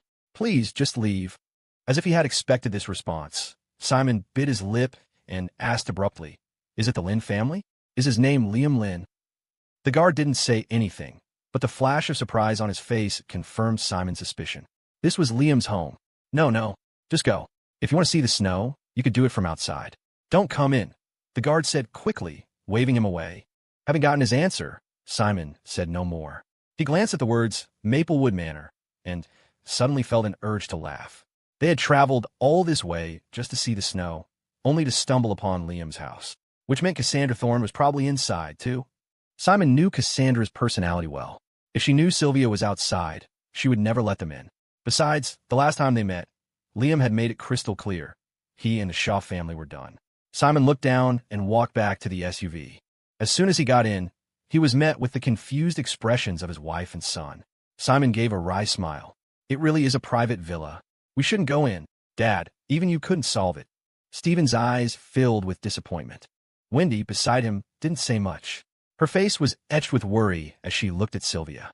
She tugged on Simon's arm and said urgently, Simon, come quick and look at Sylvia. Something seems wrong with her. What's wrong? Simon froze and quickly turned around. He saw Sylvia slumped against the window, her eyes closed. Her already pale lips had taken on a bluish-purple hue. Simon's expression tightened. Seeing the car windows and doors wide open, with a cold wind whistling in, he panicked and yelled, Why did you open all the doors and windows? Close them now. What? Mom said it was stuffy in here and told me to open the windows for some fresh air. Stephen blurted out defensively, when he had no time to speak. Seeing the color drain from Sylvia's face, she scrambled out of the car and shut all the doors. But the wind outside was biting. After sitting in a stuffy car all morning, the sudden blast of cold air was too much for Sylvia's still recovering body. Simon panicked. He jumped out of the car, pulled open the back door, pushed Stephen out, and climbed into the back seat himself. He carefully checked Sylvia's condition, then felt her forehead. Her burning temperature sent a shock through him. "Simon, how is she?" Wendy asked, her voice tight with tension as she watched his every move. "She's burning up." Simon's brow furrowed, his tone grave. It must have been the cold wind. He looked deeply at Sylvia, then turned to Stephen and shouted, "What were you thinking? You know your sister can't be exposed to drafts right now. We're in the middle of nowhere. Where are we supposed to get fever medicine?" Simon was a physician himself, but even the most brilliant doctor was helpless without medicine and equipment. Wendy grew frantic. "Don't blame him. I was the one who said to open them. I didn't think. What do we do now?" "Dad, maybe we should go ask at the villa," Stephen said, his voice laced with panic. "It's the only place around here. If it's a private residence, they must have medicine on hand." It was his fault for not paying attention. He never imagined his sister would actually get sick from a cold. "Simon, I'll go ask," Wendy said, ready to jump out of the car. No matter how private it is, they can't just let someone die, can they? But the next second, Simon's voice cut through the air. "Don't rush. Let me think of something." He narrowed his eyes, his hand already reaching for the phone in his pocket. Wendy was about to say more, but she saw Simon pull open the car door and step out. Standing by the car, Simon gritted his teeth, took out his phone, and, after a moment's hesitation, dialed Caleb Thorne's number. "You guys actually made it snow here. No wonder the traffic was so bad outside. Your grandfather and I were stuck for a whole morning just to get here." Around noon, Lucinda and Theodore Thorne stepped out of their car, looking both exhausted and delighted as they walked into the villa. "Mom, Dad, what are you doing here?" Catherine Thorne, who was sitting in the living room with Carol Sia studying embroidery, was startled. She immediately put down her needlework and stood up. "What? We didn't give you a heads up, so you're not welcoming us old folks?"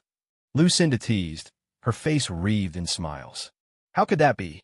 Catherine waved her hands dismissively and linked her arm through Lucinda's. "I just didn't know you were coming. The snow outside was the kids' idea. If I'd known, I would have told you, so you could have come earlier instead of getting stuck in traffic for so long." Theodore was taken aback. "Artificial snow? That's right. It was Christmas Eve yesterday, and Liam said he wanted to give Cassandra a gift. The weather's gotten colder, but real snow is still a ways off. I figured Christmas needs snow, right? So I mentioned it to Caleb, and he arranged for it to happen around here," Catherine explained with a smile, leading the two elders to the sofa. She introduced Carol Sia. "This is my mother and father." Carol smiled and nodded at the two elders, but then she tapped Catherine's arm. "Have you forgotten? We met before the UK." "Yes, we couldn't forget, Carol. We remember this child," Lucinda replied with a smile, but her eyes were scanning the large living room. Not seeing the person she wanted to see, she frowned. Where are the kids?" "They're upstairs." Catherine pointed toward the staircase and explained with a grin, "Cassandra's been feeling lazy lately. She doesn't want to put on makeup, and she won't go out without it. So Liam is upstairs doing her makeup for her." "Oh, I see." Lucinda nodded, but she couldn't help but add, "Why is she wearing makeup while pregnant? There are so many things you have to be careful about. It could be bad for her." "Mom, how did you know Cassandra was pregnant?" To avoid worrying the elders, their first instinct had been to hide the news. Neither of them had said a word, yet her parents already knew. Catherine's heart skipped a beat. Lucinda shot her a look, her tone a little sour. "You don't tell us something this big, and you let that old man Charles find out first. Your father has been fuming about it the whole way here." As she spoke, she even nudged Theodore for emphasis. Theodore had already taken a seat on the sofa, his expression clearly unhappy. Catherine gave a sheepish smile and pulled Lucinda down to sit with her. "Mom, don't say that. I was just afraid you'd worry. Not telling us is what makes us worry." Theodore snapped, his face instantly hardening. Seeing her father so serious, Catherine felt a knot in her stomach. Just as she was about to explain further, Lucinda pulled her aside. "Don't worry. Your father is just jealous. The fact that Charles knew before he did. He barely ate any breakfast because of it." Catherine couldn't help but laugh out loud. It was hard to believe that Theodore, with his dignified and serious demeanor, would get jealous over such a trivial matter. Just as they were talking, Liam and Cassandra appeared at the top of the stairs, arm in arm. Seeing this, Carol Sia chided, "Cassandra, why aren't you two taking the elevator? It's so unsafe going up and down the stairs." Cassandra's belly was growing bigger by the day, especially with twins. It was half the size of a normal pregnancy. Having to look down while walking down the stairs. If she slipped and fell, it would be a disaster. The elders all wore expressions of disapproval. Liam looked aggrieved. "It's not my fault. Cassandra said she'd been sitting for too long and wanted to get some exercise, so she insisted on taking the stairs." "Right, honey," he said, looking at Cassandra beside him. But Cassandra held her head high, her gaze sweeping over Lucinda and Theodore, and didn't respond. Liam grew anxious and gently shook her arm, leaning in close with a pitiful look. "Honey, say something." This little act of affection warmed Cassandra's heart. She lifted her chin, let out a humph, her lips pouting so much they could almost touch the sky. Walking down the stairs, Cassandra looked at Lucinda and Theodore. "Grandma, Grandpa, what are you doing here? You should ask. Your grandparents came all this way just to see you. And because of this big snowstorm we created, they got stuck in traffic on the bridge all morning." Catherine couldn't help but laugh. Who knew people would still be so enthusiastic about snow? The area outside the manor was now swarming with people taking pictures, and the cars had nearly blocked the entire entrance. Liam scratched his head awkwardly and quickly bowed to his elders in greeting. Lucinda was all smiles, but Theodore wore a stern face, looking at Liam with clear displeasure. The expression made Liam's heart clench. He looked uncertainly at Catherine, who gestured for him to come closer. As he approached, he heard her whisper, "Your grandfather's jealous. He's upset you didn't tell him about Cassandra's pregnancy first, and that Charles found out before he did." "What? He's jealous about that?" Liam, who was already overly sensitive to the concept of jealousy, felt his mind go numb. Day in and day out, placating Cassandra was enough of a handful. Now, there was another vat of vinegar to deal with. The genes in this family. They were practically born with it. Liam scratched his head and quickly explained. "A few days ago, Princess Anna called to invite Cassandra and me to a royal banquet. I was looking for an excuse to decline, so I told them Cassandra was pregnant." Seeing Liam's sincere expression, it was clear he wasn't lying. Theodore's face finally softened. He let out a humph, and a small smile finally graced his lips. "All right, Cassandra, we brought you a gift," Lucinda exclaimed, slapping her forehead as she took a gift box from her pocket. Liam had just helped Cassandra sit down on the sofa when he immediately stepped forward to receive it with both hands. When he opened it, a fist-sized emerald instantly sparkled, casting a brilliant green light. Liam's eyes widened. "Mom, isn't this the one you and Dad bought for your golden anniversary auction? Why are you just giving away to the kids?" Catherine exclaimed in astonishment. This emerald was Lucinda's absolute favorite. It was the one she and Theodore had bought at an auction for a record-breaking sum to celebrate their golden wedding anniversary. Lucinda talked about it constantly and even kept it in her bedside table while she slept. It symbolized their ever-growing love. For them to be giving it away now was a shock even to Catherine. Hearing this, Liam instantly understood the gem's true importance. It wasn't about its price, but its profound meaning. "Grandma, Grandpa, we can't accept this." After exchanging a glance with Cassandra, Liam closed the box and handed it back. Lucinda didn't take it. Beside her, Theodore spoke. "Take it. This gem was our golden anniversary gift. We're giving it to you now in the hope that you, too, will reach your golden anniversary." It was a gift laden with the hopes of their elders. Its monetary value was secondary. Hearing the words golden anniversary, Cassandra pursed her lips. She subconsciously tightened her grip on Liam's arm, inhaling his unique scent. "Accept it," she whispered. The lady of the house had spoken. How could he refuse? Liam nodded repeatedly and said with a smile, "Okay, we'll accept it then. Thank you, Grandpa and Grandma." Lucinda and Theodore finally nodded, satisfied. Liam picked up the gift bag from the floor, intending to place the emerald box inside, when he noticed an envelope. He took it out and stared at the wax seal. "Grandpa, Grandma, what's this? Is it another gift?" The peaceful atmosphere was shattered by Liam's innocent question. Theodore, who had just managed to smile, let out an indignant humph and said irritably, "It's junk mail. Useless. Just throw it away." Liam froze, the envelope feeling scalding hot in his hand. He didn't know how to respond. Beside him, Lucinda glanced over and leaned in to whisper, "That's a gift from your grandfather Charles. Open it when you get back to your room. The old man is still angry." What kind of gift could make Theodore so furious? Liam didn't have time to ponder. He nodded quickly, tucked the envelope under his cushion, and then said to Cassandra, "Remind me to grab this later." Cassandra, who always enjoyed a bit of drama, knew her grandfather was only pretending to be angry. She raised an eyebrow and said coolly, "I might forget to. You should just open it now and see what it is." Liam shifted on his seat, rubbed his nose, and awkwardly pulled the envelope out. He broke the seal. Inside was a thick booklet. When he saw the large words on the cover, Liam finally understood why the old man was so angry. Deed of transfer for Stellamar Island.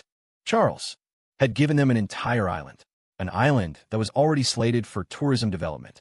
Liam's eyes widened, completely blindsided by Charles's extravagant gesture. Cassandra was stunned, too, but with her worldly experience, she recovered quickly. Now that's more like the royal family, she said seriously. I was half expecting him to send you a contract formally adopting you. She was even able to joke about it.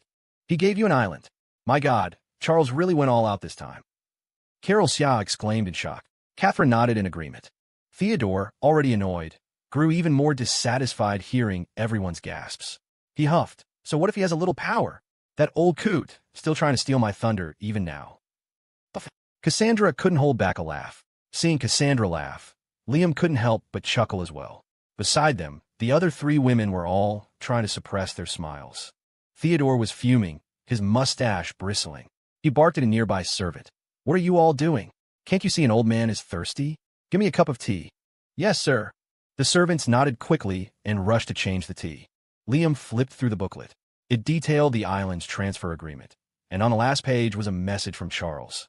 Liam, upon hearing of Cassandra's pregnancy, and with such an important holiday upon us, I regret that I cannot get away to see you both, nor can I deliver this contract to you in person. Therefore, I have entrusted it to Mr. Thorne. I am giving you Stellamar Island. In the future, if you, Cassandra, and the babies wish to travel, you will have one more place to go. I wish you eternal happiness and joy. Charles's. What does it say? Cassandra leaned in, her eyes met by a full page of English text. Here. Liam didn't hesitate and handed her the letter. Cassandra scanned it, a faint smile playing on her lips. I didn't expect old man Charles to be so concerned about you. He's concerned about us, Liam corrected with a smile, slipping the booklet back into the envelope. Didn't it say that if we and the babies want to go on a trip, we can go there? What's so great about an island? The world is a big place. It's not like we're short one island. Theodore grumbled, annoyed that the topic of conversation had been hijacked by Charles's gift. His comment made everyone in the room laugh. Liam casually placed the envelope on the sofa and said, Let's eat first, Grandpa. Don't be angry anymore. I still prefer the gift you and Grandma gave us. He pointed at the emerald. Can I have this gem cut and fashioned into something? Of course. Lucinda smiled. We've already given it to you. You can do whatever you want with it. In fact, you can have it made into some matching accessories. That's a great idea, Cassandra said, lifting her chin slightly. She glanced at the large grandfather clock in the corner. It's about time. Lunch should be ready. All right, let's go have lunch then. Grandpa, Grandma, let's go together. Liam said, standing up and smoothly bending down to help Cassandra to her feet. Yes, Mom, lunch is almost ready. You and Dad go wash your hands first. We'll head over.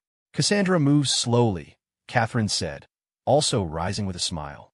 Lucinda and Theodore nodded and went to the restroom to wash their hands. As Cassandra stood up, Liam instinctively grabbed a nearby blanket and draped it over her shoulders. A faint blush crept onto Cassandra's cheeks as she tugged at the fabric. Their practiced, coordinated movements made them look like a long-married couple. Catherine and P17.She exchanged a knowing smile. The four of them were about to head to the dining room when Liam's phone rang. He glanced at Cassandra first, then picked up his phone and looked at the screen. It's Uncle Caleb's phone. My dad's calling? Cassandra was surprised, then it clicked. Oh. He's probably calling to wish us a Merry Christmas. But why didn't he call you, Mom? How would I know? I just spoke with Caleb last night. Catherine shrugged, looking puzzled. Answer it quickly. It might be something urgent. Carol urged from his side. Liam nodded and answered the call. Caleb Thorne's voice immediately came through. Liam, happy holidays. Uncle Caleb, Merry Christmas to you too, Liam replied with a smile. There was a brief pause on the other end before Caleb's voice returned. So, is Cassandra with you? I have something I need to talk to you about. At this, Liam subconsciously glanced at Cassandra. He thought for a moment and said, Aunt Catherine, why don't you and my mother go eat first? Cassandra, you go ahead too. In the heat of the moment, Carol didn't even register the shift in how Liam addressed her. Catherine was taken aback. Huh, why? Cassandra frowned, looking at Liam with displeasure. What was so important that it had to be kept from her now? Seeing the confusion on everyone's faces, Liam cleared his throat and announced, Ahem, it's a secret between men. The moment he said it, Cassandra rolled her eyes. Before the two mothers could react, she turned her head away and took Carol's arm. Fine, a man's secret. Let's go, you two can chat all you want. The last sentence was dripping with sarcasm. You two really have secrets now, Catherine echoed, her tone just as snide as she led Carol and Cassandra away. As they walked, she continued to complain. Seriously, how did I not notice before? These two have secrets now. Mom, what are you doing? You can't even control your own husband? He's stealing my man right in front of us. What do you mean I can't? When has your father ever not listened to me? Hey, wait a minute, Cassandra. You two aren't even married yet, and your heart has already been stolen. Amidst their bickering, Carol Xia suddenly interjected, Hey, did I just hear Liam call me by a different name? Instantly, the expressions on Catherine and Cassandra's faces changed. Right at the entrance to the dining room, the three of them turned to look back at Liam. Unbeknownst to them, through the subtle interactions of daily life, Liam had already completely accepted them. This is a good thing. The boy is willing to change how he addresses you, which means he's willing to accept you. Hey, Carol, why are you crying on such a happy day? I'm just so moved. I say, you two mothers, are you going to eat or not? Coming, we're coming. Watching the three of them walk away, leaving him alone in the living room, Liam's mouth twitched. He finally spoke into the phone. Uncle Caleb, you heard all that. You'd better have a real emergency, or both of us are going to be in deep trouble. I know, Caleb replied, his brow furrowed. His tone grew serious. Liam, do you remember the night you left the UK? I need to talk to you about something. Liam paused, trying to recall. I remember. Cassandra didn't let me go over. What's wrong? That night, I wanted to tell you that the Shaw family. Simon Shaw called me. After our little act played out, the news of your and Cassandra's deaths was all over the media. Simon called me to offer his condolences. Caleb's voice was somber, tinged with a hint of pity.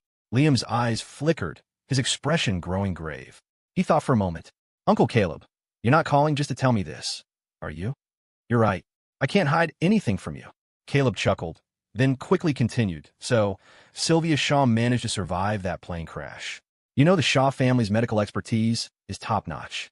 She's regained consciousness now.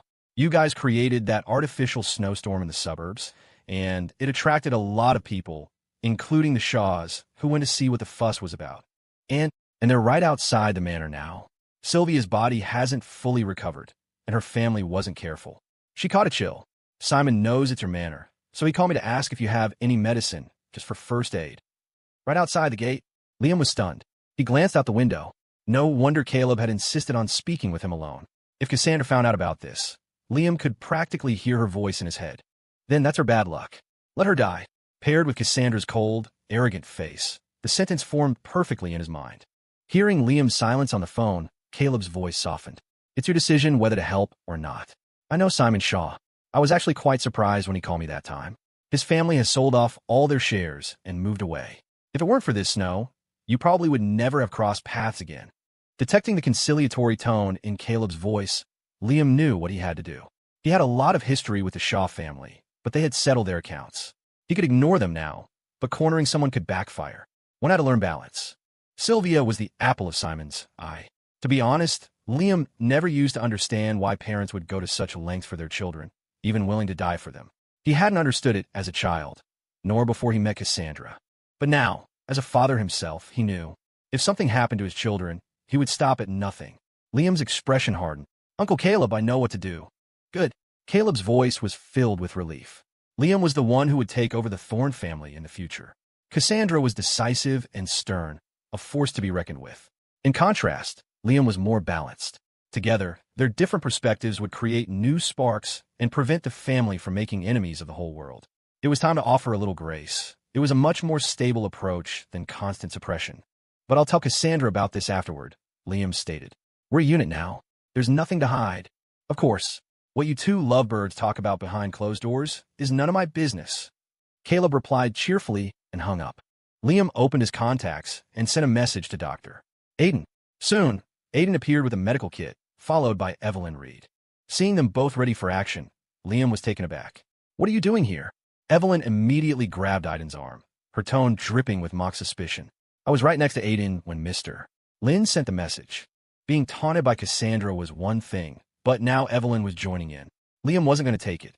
He shot her a look and retorted, Wow, you two are moving fast, huh? He then started walking toward the gate.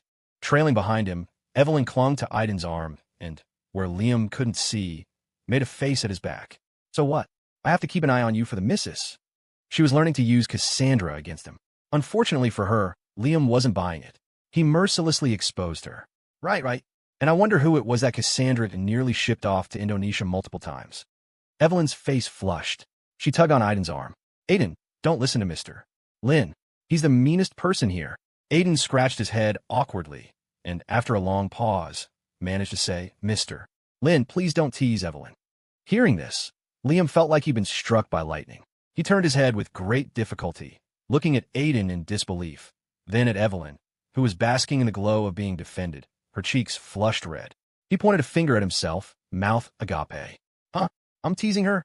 Seeing them holding hands so intimately, Liam let out a cold humph and turned away. Fine, fine. 2 against 1. I can't win against you lovebirds, all right? Joking all the way, the 3 of them reached the manor gate. Liam pointed to the SUV outside, but didn't step out himself. There, that's the one. You 2 go over and help. I'll stay here. Evelyn was surprised. Mr. Lynn, aren't you going to take a look? Going over would just create more problems. It's pointless, Liam said flatly.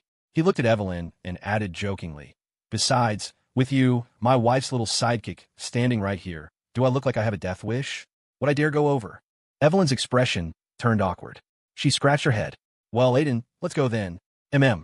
From inside the security booth, Liam watched the 2 of them walk toward the SUV. A crowd had already gathered outside the manor. When they saw 2 people emerge from within, many took notice. But seeing them walk straight to the SUV, most assumed they were family and simply took out their phones to take pictures, not swarming them. Seeing them approach, Simon quickly opened the car door. I knew Liam was a good kid. Quick, Sylvia's fever is probably close to 102 by now. Stephen was forced out of the car to make room. The SUV they had rented was spacious to accommodate Sylvia, so there was enough room for Evelyn and Aiden to get in. Evelyn moved swiftly, opening the medical kit and taking out a temporal thermometer. She scanned Sylvia's forehead. Sure enough, 102. 2° F. She has a high fever. She needs an 4 drip, Aiden said with a serious expression, looking around the car before prying open Sylvia's eyelid and shining a penlight into it. There's no air circulation in here. Evelyn, go tell Mr. Lynn, see if we can move her inside. Just a room will do. Okay. Knowing a life was at stake, Evelyn shed her usual playful demeanor and got out of the car with a serious expression. Use the West Wing guest house. I remember it's empty, and it's some distance from the main villa, Liam decided after hearing Evelyn's report. He pointed. You and Aiden arrange it. The farther from the main house, the better. Try to keep her out of Cassandra's line of sight. Understand. Evelyn nodded. Watching Evelyn leave again, Liam headed back to the villa. He had thought a little medicine would suffice, but he hadn't expected it to be this serious. If she had to stay, he couldn't wait to tell Cassandra after the fact. He had to make it clear now. Arriving at the dining room, he found everyone already seated. As the last one to arrive, Cassandra's gaze fell on him, her voice laced with sarcasm. Oh, look who's back from his man's secret. Liam scratched his head awkwardly and walked over to her, whispering, Cassandra, can you come outside with me for a second? I have something urgent to tell you. Theodore paused, turning his head to look over, Lucinda doing the same. Cassandra put down her chopsticks and looked up, puzzled. How old are you 2, still whispering secrets? These kids, honestly. Catherine, sitting closest, overheard and couldn't stop smiling. Carol Xia also wore a fond, motherly grin. Cassandra's eyes flickered. She glanced at her mother. Whatever you have to say, you can say it here. Liam froze, unsure how to begin. Liam, did something happen outside? Carol's expression turned serious. Whatever it is, just say it. We're all here. We can help you figure things out. Liam rubbed his nose and sat down beside Cassandra. It's about Sai, stop.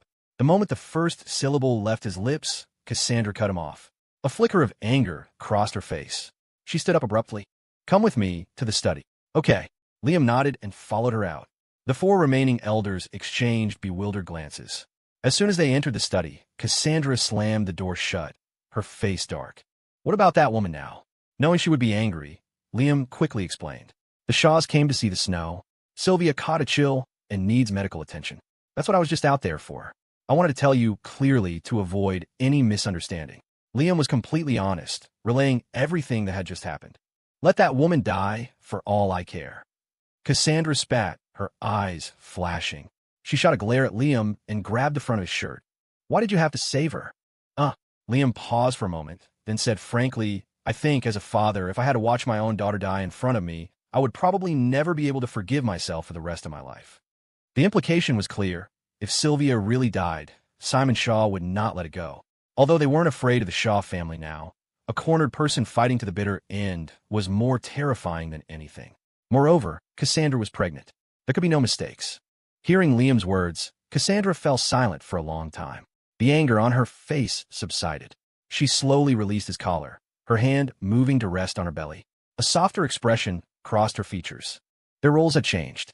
They were no longer the carefree troublemakers of the past. Their daily life had elevated them to the status of parents, and their perspectives had changed significantly. Cassandra pursed her lips. "Take me to see her," she said. "What? See her?" Liam was stunned. He scratched his head, completely baffled by her intentions. He had told her only because he didn't want any misunderstandings between them. A couple should be a team. While they needed their space, there was nothing that needed to be hidden from each other, especially on matters so prone to misinterpretation. Cassandra nodded, lifting her eyes slightly to meet his. "What? You're not willing?" "Of course not," Liam exclaimed, bewildered. "I just didn't expect you to say you wanted to see her. Aren't you supposed to hate her?" "I do hate her." Cassandra's lips curled into a mysterious smile. She looked up at him. "The more I hate someone, the more I have to see them."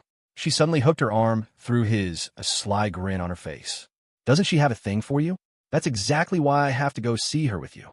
Feeling the warmth on his arm, Liam finally understood her game. It was all about showing off. Fair enough. Cassandra had been through a lot because of Sylvia's schemes. Dragging him along to flaunt their relationship didn't seem so out of place. Liam agreed, taking her hand in his. "Then let's go together. I had Evelyn arrange a room for them in the West Wing guest house." The manor, which cost over $3 billion to build, was vast. From the main villa, Liam and Cassandra got into a car at the entrance. The vehicle drove across the lawn, all the way to the far west side. The two guest houses in the West Wing were originally designed for appreciating the scenery. Right outside was a small hot spring waterfall, surrounded by all kinds of flowers. The view from the window looked out onto a gazebo, making it a perfect spot for sightseeing in any season. As they approached, Liam saw several figures moving around outside the guest house. When the car stopped, Liam got out first. He had just opened the door to help Cassandra out when he saw P17.She walking toward him. "Liam, thank you for being willing to help us." As he spoke, he pulled Wendy over, and the two of them bowed deeply to Liam. Nearby, P17.She glared at Liam, his face pale and his expression still resentful. Cassandra saw all of this as she stepped out of the car. Seeing her, Simon added, "And Miss Thorne, I'm so sorry for what my daughter did before. It was Wendy's and my failure to raise her properly that caused you so much trouble. Thank you for being magnanimous enough to spare my daughter. Wendy and I are truly grateful." He hadn't expected Simon to be so polite. This sudden apology threw Cassandra, who had come over to gloat, completely off balance. She subconsciously tightened her grip on Liam's arm. Feeling the pressure on his arm, Liam immediately understood. He said quickly, "Mr. and Mrs. Shaw, please get up. How is Miss Shaw?" His tone was courteous, and the hostility on Cassandra's face lessened considerably. Simon quickly replied, "They've gone in to see her. I know Dr. Aiden. He's a renowned figure in the medical field. He's in there examining Sylvia." He then looked at Cassandra and noticed her swollen belly. Simon was taken aback. "Miss Thorne, you're pregnant?" "Yes," Cassandra replied softly, pressing closer to Liam. Seeing how intimate they were, a smile spread across Simon's face. "You two are such a perfect match. Miss Thorne, are you having twins?" Liam was surprised Simon could tell a glance. He nodded with a smile. "Yes, they're 6 months along. Then you must get a lot of rest and pay attention to your diet. In a little while, you'll have to massage Miss Thorne's back often. Twins are different. The belly gets much bigger and puts pressure on the internal organs. Liam, you need to be very attentive." Like an elder instructing a junior, Simon couldn't help but start giving Liam advice. Cassandra fiddled with her hair, feeling a bit awkward. The wind completely went out of her sails after Simon said that. It was like punching cotton, leaving her feeling rather embarrassed. "TCH, why are you meddling in their family business? Dad, my sister is still sick in there, and here you are worrying about outsiders first." Stephen whined, looking at Liam with clear dissatisfaction. Finally, someone to argue with. Cassandra's interest was just piqued when, in the next second, she heard Simon roar. "You little brat. If it weren't for them taking us in, would your sister be lying in there getting treatment right now? How many times has Liam helped us? And how many times have I told you that what happened before was your sister's own fault? Is this how I taught you to be so blind to who's helping you?" Simon was fuming, his mustache bristling as he scolded his son. Wendy's eyes flickered, and she also looked at Stephen with displeasure. "Stephen, don't you see? They're helping us right now. What did I tell you at home?" If Liam and Cassandra weren't standing right there, a full-blown family drama would have erupted. Stephen's face turned beet red. He shot a look at everyone present, then spun around and ran toward the door in a huff. "Wendy, go watch him," Simon instructed. "That boy is reckless." Don't let him do anything stupid. Wendy nodded quickly and followed him to the door. Turning back, Simon said apologetically, Wendy and I were negligent in caring for our children when they were young. I didn't expect them all to go astray. We made a fool of ourselves in front of you. This back and forth left Cassandra with no opening to retort. He really was an old fox. Liam smiled. It's fine. They'll understand these things when they're older. As they were talking, the door opened and Evelyn's anxious voice came out. How is my sister? Evelyn glanced at Liam and Cassandra, then reported, her temperature has come down, but Miss Shaw is still very weak. She's awake now and needs to eat something to regain her strength. This was, in effect, a request for Cassandra's opinion. Cassandra understood. She glanced at Simon and said flatly, Go prepare some food and bring it over. Yes. With Cassandra's order, Evelyn immediately went to prepare. Let's go in and see her together, Liam said. Knowing Cassandra was eager to show off, he was happy to oblige. Without waiting for the others, he walked straight into the room.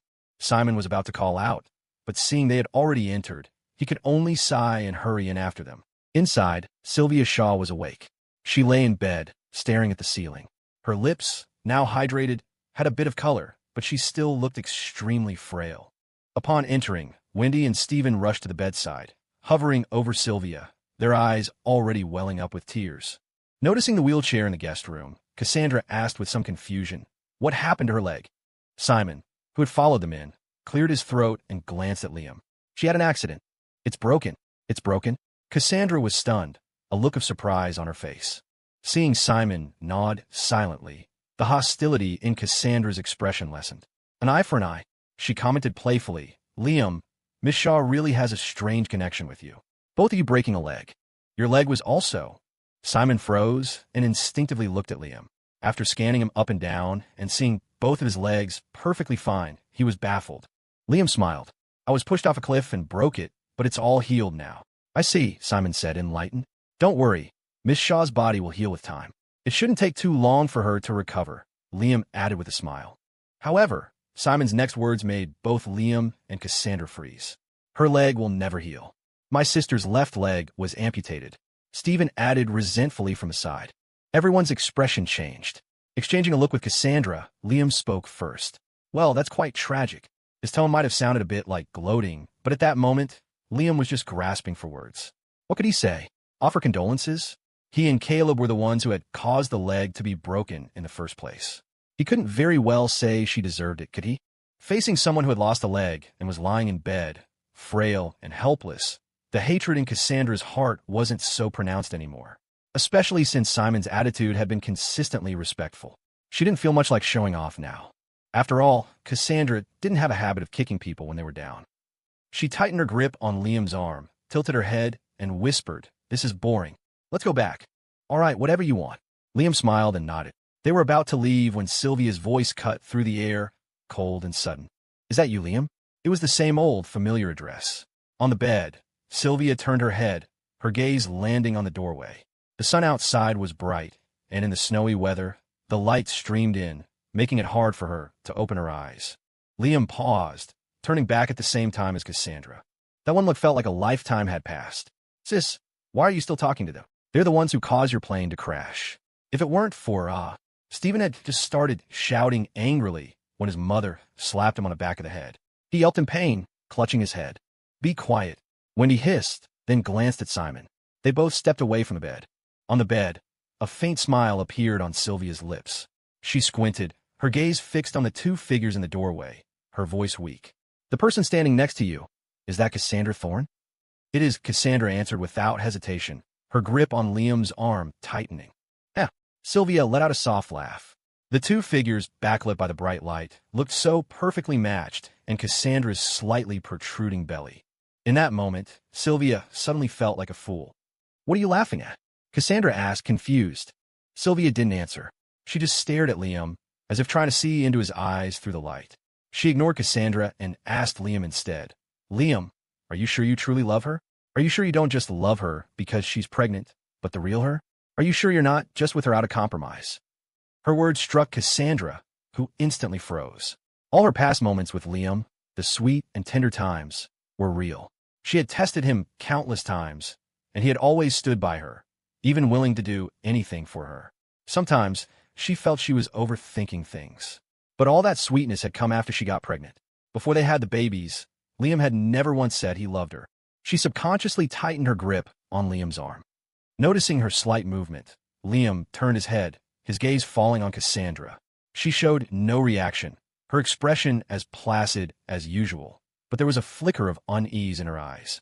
Just that one look, that moment of silence, was enough for Sylvia to let out a soft laugh. "Yeah, I thought your love was as solid as a rock. Turns out, it's not so special after all."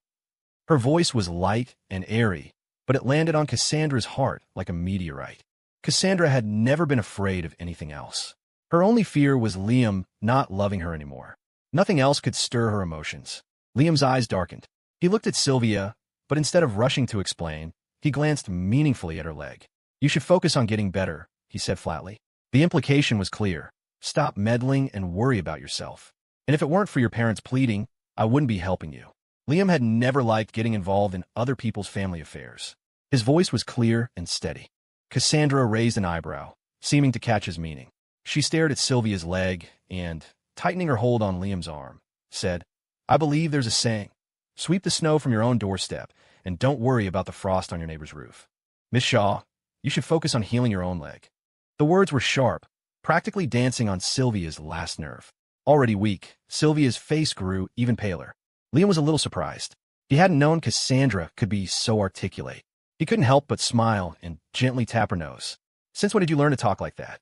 The warmth of his finger, in front of so many people, made Cassandra's cheeks flush. She lifted her chin high, her tone haughty. "What? You think I'm not as smart as you?" "Of course not." Liam quickly laughed. "My dear wife is the most amazing person in the world." Goodness, I couldn't even think of that phrase. It took my wife's quick mind to put it so perfectly. "You're brilliant." The words might have been a bit over the top, but Cassandra was completely won over. She let out a humph, the very picture of a proud little queen. Their intimate exchange was so natural, so harmonious, as if they were born to be together. To put it crudely, it was the ultimate slap in the face to Sylvia. Sylvia's face turned ashen. She bit her lip, glaring at Cassandra with pure hatred.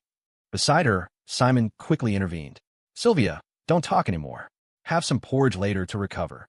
We can talk after you've rested." He was trying to shut his daughter up. This was a chance they had begged for, a handout from others, and yet his daughter couldn't see it. He was frantic, terrified she would say something else to make Liam kick them out. But Sylvia wasn't listening. The mental blow she had suffered was far beyond her ability to handle. She stared at Cassandra and exploded. "What are you so proud of? If it weren't for your devious schemes, deliberately using your pregnancy to steal Liam, do you think he would have given you a second glance? Back then, when Liam had amnesia, I treated him with such respect, but you deceived him, abducted him, and played with his feelings. What right do you have to flaunt anything in front of me?" Cough, cough, cough. Sylvia's face was red as she spat out the words, but she had spoken too quickly, and her body was still weak. The moment she finished, she broke into a violent coughing fit. Wendy rushed forward, holding a trash can by the bed and patting Sylvia's back, her eyes filled with tears. "Sylvia, calm down. Please stop talking." At this, Cassandra's spirits seemed to lift. A slight smile played on her lips as she stared at Sylvia, her expression unreadable. She gently patted Liam's hand, released his arm, and strode coolly toward the bed. "What are you doing?" Stephen panicked and rushed to stand in front of the bed, shielding his sister. "Stephen," Simon spoke, his voice filled with displeasure as he loudly reprimanded his son. "Dad!" Stephen was frantic. He yelled at his father. "What is wrong with you? Siding with outsiders. She's clearly targeting my sister, you slap." Simon could take no more. Before Stephen could finish, he strode forward and slapped him across the face. The crisp sound echoed through the room. Stephen stared at his father in disbelief, his hand covering his cheek. His nose stung, and his eyes instantly reddened. "One more word, and I'll hit you again. Are you going to defy your father now?" Simon gritted out, his voice harsh. Stephen finally relented, covering his face as he retreated to the side. Standing before the bed, looking down at the wretched, utterly weak Sylvia, the contempt in Cassandra's eyes was so potent it was practically overflowing. "Sylvia Shaw, do you know why you can never compare to me?" Cough, cough. Sylvia's face was deathly pale. She coughed a few times, then lifted her head defiantly, her eyes locked on Cassandra. "Why?" she gritted out. "Because I never had amnesia." Behind her, Liam followed closely, stepping up to stand shoulder to shoulder with her as they both stared down at Sylvia. The two of them, a perfect pair, looking down on her from on high. For a moment, Sylvia's mind went blank. She looked at Liam in disbelief. You didn't have amnesia? Not even a little bit? You clearly said you didn't know us. Cassandra, she married your statue, and you acted like you didn't know. And now you're telling me you never lost your memory? Seeing her verging on madness, Liam, who had seen this side of her before, knew that nothing more he said would matter. He didn't answer. He simply took Cassandra's hand and said softly, we should get back to lunch. The goal of showing off had been achieved. Cassandra couldn't be bothered to argue with a madwoman. She nodded, and without another glance at Sylvia, turned to leave with Liam. However, as they reached the doorway, Sylvia let out a piercing shriek. Cassandra Thorne, do you think Liam loves you just because he didn't have amnesia? He only loves the baby in your belly. Do you think he would be with you if you weren't pregnant? I won't accept it, you bitch. As the door to the guest room closed, the world fell silent. Liam's soft voice broke the quiet. She's lost her mind. Cassandra gave a cold laugh, tightening her grip on his sleeve and pressing her entire body against him. How could she not? If someone ever tried to snatch you away from me, I'm afraid I'd be even crazier than she is. Hearing this, Liam paused, then smiled. I doubt that's even a possibility. What do you mean, doubt? What are you trying to say? Are you telling me what she said was true? Cassandra's voice rose in alarm. She clutched Liam's sleeve so tightly it felt like she was about to tear it. It had been too long since Liam had seen this possessive side of her. He actually found himself feeling a bit nostalgic. He chuckled. I think it's highly unlikely anyone could snatch me away from the heiress of the Thorne family, the daughter-in-law personally approved by the royal family. Don't you? Anyone who dared to steal Cassandra's man would have to have a death wish. TCH. Realizing Liam was teasing her, Cassandra snorted, pouted, and turned her head away, feigning complete indifference. Liam's eyes widened in mock surprise. No way, milady. You didn't actually take what she said to heart, did you? You don't really think I'm only with you because you're pregnant, do you? Who knows? Cassandra mumbled, her grip on his sleeve somehow growing even tighter. Liam laughed. They say pregnant women tend to overthink things, and I never believed it until now. I think it's time I had Evelyn give you some professional counseling. We can't have you getting postpartum depression over this. You. Cassandra was incensed. She balled up her fist and punched his arm lightly. What nonsense are you spouting? Do you want me to rip your mouth off? Liam replied shamelessly. Go ahead, rip it off. Then let's see how I'm supposed to kiss you. He knew she would never do it, but he said it anyway, just to provoke her. Cassandra stomped her feet, her face blushing. You are so annoying. I hate you. Oh, that's fine. I love you. He was like a shameless rogue. Every time her anger flared, it was like punching cotton. But his words were precisely the ones that worked on her. One, I love you, trumped everything else. Thump. The sound of a door opening came from behind them. It was Simon. He walked out, his face full of apology. I'm sorry. My daughter is truly unruly. Her mental state has been unstable ever since that incident. I apologize for the trouble she's caused you. It's fine. Time heals all wounds, Liam said. Whether Sylvia moved on or not was no longer their concern. I just had Dr. Aiden give her a sedative. She's asleep now. I will watch her closely and make sure she doesn't cause you any more trouble, Simon promised repeatedly. There was no real need for his promise. The manor was covered in security cameras. The East Wing housed the bodyguards, and the central villa where Liam and Cassandra lived was patrolled around the clock. Besides, this place was a long walk from the main house. Consider it a vacation. I'll have my guards ensure your safety, Cassandra offered, a rare moment of kindness. Simon understood the meaning behind her words. He thanked her profusely. Yes, thank you, Miss Thorne. As they were talking, a car drove up and stopped in front of the guest house. Evelyn got out with several chefs. Miss, the food is ready. Should we bring it in now? Seeing Cassandra, Evelyn bowed her head and reported first. Cassandra nodded. Liam smiled. Bring over some daily necessities. Pots, pans, that sort of thing. The Shaw family can cook for themselves here for the next few days. Keep a clear distance. Keep things separate. Seeing that Cassandra had no objections, Evelyn nodded quickly and began directing people to unload items from the car. Simon thanked them repeatedly, then rushed to open the door and have Wendy come out to receive everything. Once they were back in the car, Liam and Cassandra headed back to the villa. But Cassandra kept staring out the window, looking a bit down. What are you thinking about? Liam asked softly, putting his arm around her shoulders. I was thinking. Cassandra turned to meet his eyes, memories of the past replaying in her mind like a film. I was thinking about all the decisions I've made. It feels like if I had made just one wrong step, the ending wouldn't have been like this. Those were all decisions made in the moment. Who knows what the future will hold? Liam was more philosophical about it. But the appearance of the Shaw family did make him appreciate how hard-won his current happiness was. That's why we have to cherish the present, he said with a smile. Cassandra nodded, her thoughts aligning perfectly with his. She relaxed into his embrace, leaning her head on his shoulder. Seeing Cassandra's sudden pensiveness, Liam suggested, "You should have Evelyn give you some counseling when you have time. I remember she said she graduated with a degree in psychology. It would be a good use of her talents." "Why?" Cassandra was taken aback, displeased. "Are you afraid I'll turn into a madwoman too?" "That's not it. I read up on pregnancy. It says expectant mothers are prone to overthinking. Talking to someone more often is always a good thing." "I don't want to. I'm not sick." Cassandra protested without hesitation, but then she hesitated. "Actually, I don't know what's been wrong with me lately. I find myself thinking about a lot of things. I keep thinking about what would happen if the babies were gone, and then I wake up in the middle of the night and feel like I'm going to be sick, and then I can't fall back asleep." Liam froze. "Why didn't you tell me sooner?" he asked urgently. "I didn't want you to worry," Cassandra replied instinctively. "Besides, I can handle myself. With so many people protecting me every day, what could possibly happen?" "No." Liam's tone turned serious. He gripped her wrist. "I'll learn. I'll have Evelyn find me some psychology books. I'll study them, and I'll be your personal counselor." "Oh, a guidance counselor, are you?" A smile touched Cassandra's lips. Liam put on a stern face. "Not a guidance counselor. A psychology teacher. You should address me as teacher." Cassandra blinked, amused by his rare seriousness. She suppressed a laugh and said mischievously, "Does that mean I have to say hello, teacher?" Liam saw right through a little game. He couldn't help but smile, feigning anger. "You can be cheeky with me now, but once I've figured this out, I'm bringing a ruler to our lessons. If you don't listen, I'll spank you," he said, his gaze drifting downward. Cassandra let out a playful cry. "Oh, so tough now are we? You dare spank me?" She puffed out her belly, looking smug. Liam rubbed his nose, tapping a finger on his chin as he thought. "Well, then I won't spank you. Let me think."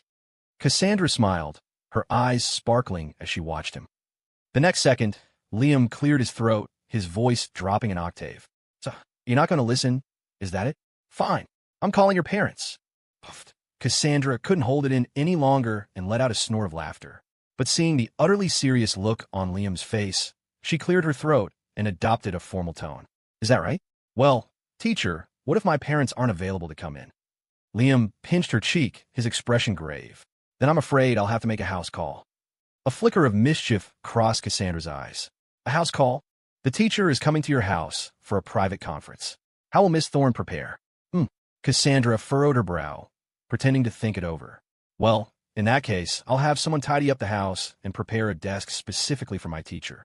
She plays along so well." Liam fought back a smile, nodding with a stern face. "Excellent. Miss Thorne is a very good student. Later, your teacher will have to give you some special instruction." "You're infuriating.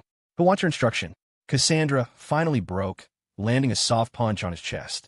Liam couldn't contain his laughter either. The two of them were doubled over in the back seat, tears welling in their eyes. In the driver's seat, Palmer silently wiped a bead of sweat from his forehead, his eyes fixed on the road ahead as if he were deaf and blind to the scene behind him, focused only on driving. In a West Wing guest house, Simon Shaw and his family had finally filled their stomachs after a simple meal. Simon noticed his son, Stephen, quietly setting down his chopsticks, his eyes darting around as if planning an escape. "Stephen," Simon's voice boomed. "Where do you think you're going?" Stephen flinched. "Nowhere. I just finished eating. Thought I'd go for a walk." "Yeah, a walk." He offered a weak smile, glancing pleadingly at his mother. Wendy acted as if she hadn't seen a thing, simply taking a bowl of porridge to the bedside. Simon's gaze hardened on his son. "Stephen, I'm warning you. Don't even think about trying to pull something here. And don't you forget, this meal was an act of charity. We need to be grateful." His intentions have been seen through. Stephen bristled. "Dad, why are you always taking their side? Ever since we were kids, you and Mom were never around. It was Sylvia who helped me with my homework, who picked me up from school. Now that something's happened to her, not only are you not helping her get revenge, you're—" "Stephen, how many times do I have to say it before you understand? Everything that happened to your sister, she brought upon herself. Do you think she's some innocent victim?" Simon could no longer hold back. He slammed his bowl down, roaring at his son. "I told you before, our family stays out of worldly affairs. But your sister, in her obsession to find Liam, started a company in Las Vegas, made a secret deal with the Landons, and supplied them with experimental compounds, all just to possess him. She even forced him to jump into the ocean. If Liam hadn't had a plan, he would have died in international waters. Just because Simon didn't get involved didn't mean he was ignorant. He knew Sylvia had done all of this in secret. Though he was dedicated to his research, he still had people in the family who kept him informed.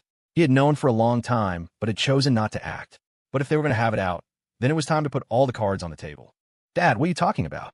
My sister would never do something like that. Stephen was in disbelief, but the conviction in his voice was already faltering. Wouldn't she? You think I'm blind?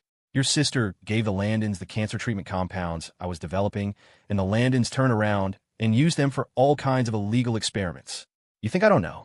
The only reason this hasn't blown up in our faces is because we haven't been exposed yet. The Thorns and the royal family were already watching us. If I hadn't sold off our assets at a loss, do you think we'd still be standing here alive? All his painstaking efforts, even humbling himself to beg a man half his age, he had done it all for Sylvia and Stephen. Hearing this for the first time, Stephen's initial reaction was denial. But when he turned to his mother, searching her face for any sign of contradiction, he saw only her pained expression as she gave a slow, silent nod. In that moment, Stephen's world collapsed. Did she really do all those things? What benefit would I get from lying to my own son? Simon spat, his face a mask of disappointment. I'm telling you now, your sister's life is a gift from Liam. Even with her body broken, you have no right to resent them, because they're the ones who gave her a life to live at all. Silence descended upon the room. Stephen sat frozen on his stool, struggling to process the flood of information. Seeing her son's numb expression, Wendy's heart ached. She spoke softly. Stephen, we never intended to tell you any of this. I know we failed you before, that we weren't there to protect you and Sylvia. That's why our only wish now is to see you both grow up happy, for our family to be together and live a good life. It was a wish shared by everyone. Liam, once a lone wolf, had found a sense of home now that he had people who truly cared for him. Even Jessica's brother, Justin, had the same desire, to have a family, to be together, to build a good life. It was the greatest wish a person could have. Stephen remained silent, sitting motionless on the chair. He looked over at Sylvia, still sleeping on the bed, then suddenly stood up. Dad, Mom, I need to go for a walk. The things he just heard were too explosive, far beyond his capacity to comprehend.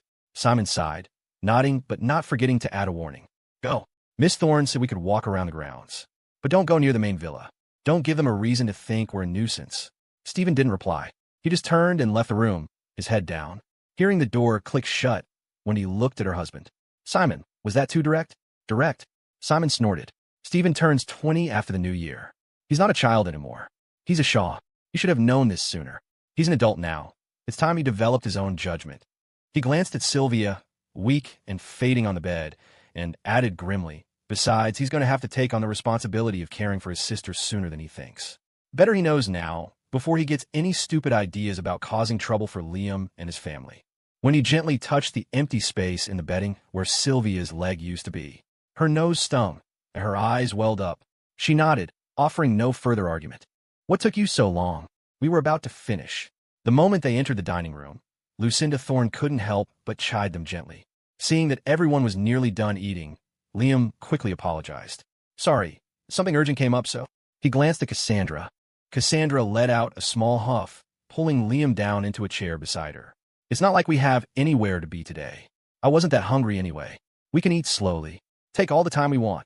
She has a point. Catherine Thorne nodded, then shot a reproving look at her mother. Mom, let the kids eat. They have their own things to do. We shouldn't meddle so much. The word parents made Cassandra's mind flash back to Liam's joke about calling them. She couldn't stifle a laugh. Cassandra, what are you laughing at? Catherine asked, looking puzzled. Faced with several confused stares, Liam shifted awkwardly, pinching Cassandra's waist under the table. And nothing, he stammered. I told her a joke in the study earlier. I guess she just now got it. Oh, Catherine said, understanding. Carol Sia, who had also finished, stood up. Catherine, I think we should head upstairs and let the kids eat. Yes, yes. Catherine immediately caught on, turning to her parents. Dad, Mom, let's go out. Carol and I have some things to discuss with you. We're mostly done anyway, let's go. Why do we have to go upstairs to talk? We can talk here, Lucinda said, confused. Mom, Catherine urged, giving her a pointed look. Theodore was the first to understand. Yes, yes, let's go. Let the children eat. Lucinda, on the way here, weren't you just saying you had so much to talk to our daughter about? Realization dawned on Lucinda's face. Oh, right. So much to talk about. Well then, let's be on our way. The four adults bustled out of the dining room. As soon as they were out of sight, Cassandra burst out laughing. Ha ha, parents. That's hilarious. Liam was mortified, his face turning grim. You were getting way too bold. In front of all our elders, too. What's going on in that head of yours all day? He flicked her forehead with his finger. You started it. If you hadn't brought it up in the car, you think I'd be laughing? Cassandra sniffed, turning her head away with a proud tilt. Liam shook his head with a smile and picked up his utensils. All right, stop laughing and eat. Tell me what you want. I'll get it for you. I want. Cassandra's eyes scanned the table, but as the rich aroma from the feast of exquisite dishes washed over her, a wave of nausea hit. Her face changed, and she pressed a hand to her chest, gagging softly. Ugh, I don't think I can eat anything. Liam grew anxious. No, that won't do. You have to eat something. You barely ate this morning. If you don't want any of this, then tell me what you do want. I'll go make it for you. Cassandra's face scrunched up. She stared at the giant roasted ham on the table, the smoky scent wafting towards her. The next words out of her mouth made Liam freeze. I want to eat in the sub-basement. Liam's mouth twitched. He put down his chopsticks and placed his hand on her forehead, then on his own. He muttered, You don't have a fever. Ugh, it's not some weird fetish. I kind of want to smell that smell from the sub-basement. Cassandra grew frantic, grabbing his sleeve and standing up. Yes, that's it. That smell. Quick, have the staff bring the food down. Let's eat in the sub-basement. What new strange preference was this? Liam rubbed his face, looking at Cassandra in disbelief. But seeing her so excited about it, it was just a meal, after all. He sighed. Fine. He agreed 3 times, then gave an order to a servant waiting outside. Bring the food down to the sub-basement. Yes, sir. The servant acknowledged the order, and a dozen staff members quickly entered to begin the work. I never noticed you build a sub-basement here, Liam said, surprised to see the SB1 and SB2 buttons in the elevator. Seriously, Liam? We've lived here for so long, and you've never even seen the elevator buttons? No, you forget. I was doing physical therapy before, so I mostly took the stairs. Cassandra rolled her eyes. SB1 is the underground garage and some entertainment rooms, like the billiard hall. SB2 is the wine cellar. You'll see when we get down there. She pressed the button for SB1. As the elevator descended, the doors opened to reveal a massive underground plaza. On the left was a row of luxury cars, and on the right, a separate area housed a billiard hall and various other recreational facilities. Liam's eyes widened in surprise, like he'd discovered a new continent. Wow, there's this much space down here. Seeing his look of wonder, Cassandra felt a surge of pride. She patiently explained, It's modeled after Black Lake Manor. Doesn't it look familiar? At her prompting, Liam's gaze shifted to the garage, a long tunnel that seemed to stretch on forever. Thinking of Black Lake Manor, he suddenly realized, Oh, right, I think I escaped from a place just like this. Speaking of which, Liam recalled the strange things in the secret room of the Black Lake Manor garage. He glanced at Cassandra, saying pointedly, although I suppose that was someone's deliberate doing. Cassandra knew exactly what he was talking about. She lifted her chin, unabashed. I was just trying to scare you back then. Who knew you'd go and stab my bodyguard and drive off? You got some nerve. My lady, what kind of person sets up something like that to scare people? Liam's hair practically stood on end. That place looked like a crime scene. Anyone would have run. TCH. My dad set that up. It had nothing to do with me. How was I supposed to know you were such a coward? Fine, call me a coward. You can eat by yourself, then. I'm not joining you. No, wait. Good Liam, please eat with me. I was wrong. Big brother, you haven't called us in days. Why are you suddenly thinking of us now? Chloe asked from her phone screen, a hint of a pout in her voice as she walked up a staircase. Liam, parked on the side of the road, looked utterly troubled. Your sister-in-law has been a bit explosive lately. I'm calling you guys to ask what girls like. The reason was simple. For some reason, Cassandra had been in a foul mood for days. She would wake up with a scowl, and sometimes, even when it wasn't his fault, she'd be irritable for hours, her anxiety lasting the entire day. He had asked Evelyn about it afterward. Miss Thorne's pregnancy hormones are spiking. It's very normal for her to have trouble controlling her emotions. Mr. Lynn, perhaps you could just endure it for a few days. It should pass. I can endure other things, that's not a problem. The key is I was sleeping soundly this morning, and she woke up and just slapped me. Maybe you should sleep in separate beds. Do you really think Cassandra would agree to that? Perhaps you should ask Miss Ya and Miss Riley. Maybe they have some ideas. Miss Thorne's reaction is quite common. Pregnant women often can't control their emotions, especially as the months go on. It was because of Evelyn's response, seconded by Dr. Aiden, that Liam had made an excuse to get out of the house and call Chloe and Riley for help. "Brother-in-law, you finally called us. I thought you'd forgotten all about us." Just as Chloe reached Riley's room, the door flew open and Riley bounced out, dressed in a fluffy pink dress. "Riley, calm down. Brother Liam needs our help with something," Chloe said, putting on a serious face. "Right. I wanted to ask you too, do you know what Cassandra likes? Or just, what do you girls in general like?" Liam asked earnestly. Riley pulled Chloe into her room and tapped her chin, thinking hard. Chloe spoke up first. "Jewelry? Gold and silver? Maybe a nice bracelet or something. Leo gave me a gold bracelet a few days ago, and I was so happy I didn't even want to wear it." "You're so dense." Riley tapped Chloe on the head. "How could my sister possibly like that stuff? Besides, it's not like she's lacking any of it." Chloe rubbed her head, looking wronged. "That's true. My sister-in-law really doesn't need any of that." "Well, then I'm out of ideas. If she doesn't like that, I really don't know what to give her." This was why it was so difficult. For anyone else, throwing money at the problem would solve it. But this was Cassandra Thorne, a woman who wanted for nothing. He had already done all the standard romantic gestures, and with New Year's Eve approaching, Liam was truly stumped. On the other end of the line, both girls fell silent. After a moment, Liam suggested, "What if I took her on a trip? Isn't your wife 6 months pregnant? This probably isn't the best time for travel," Chloe said with a frown. But an idea sparked for Riley. "Brother-in-law, a huge star is having a concert here in a few days." "Riley, what time is it for concerts now?" "No, listen. I mean, what if you took my sister to a concert? I don't think you two have ever been to one together, right?" Riley's eyes were sparkling.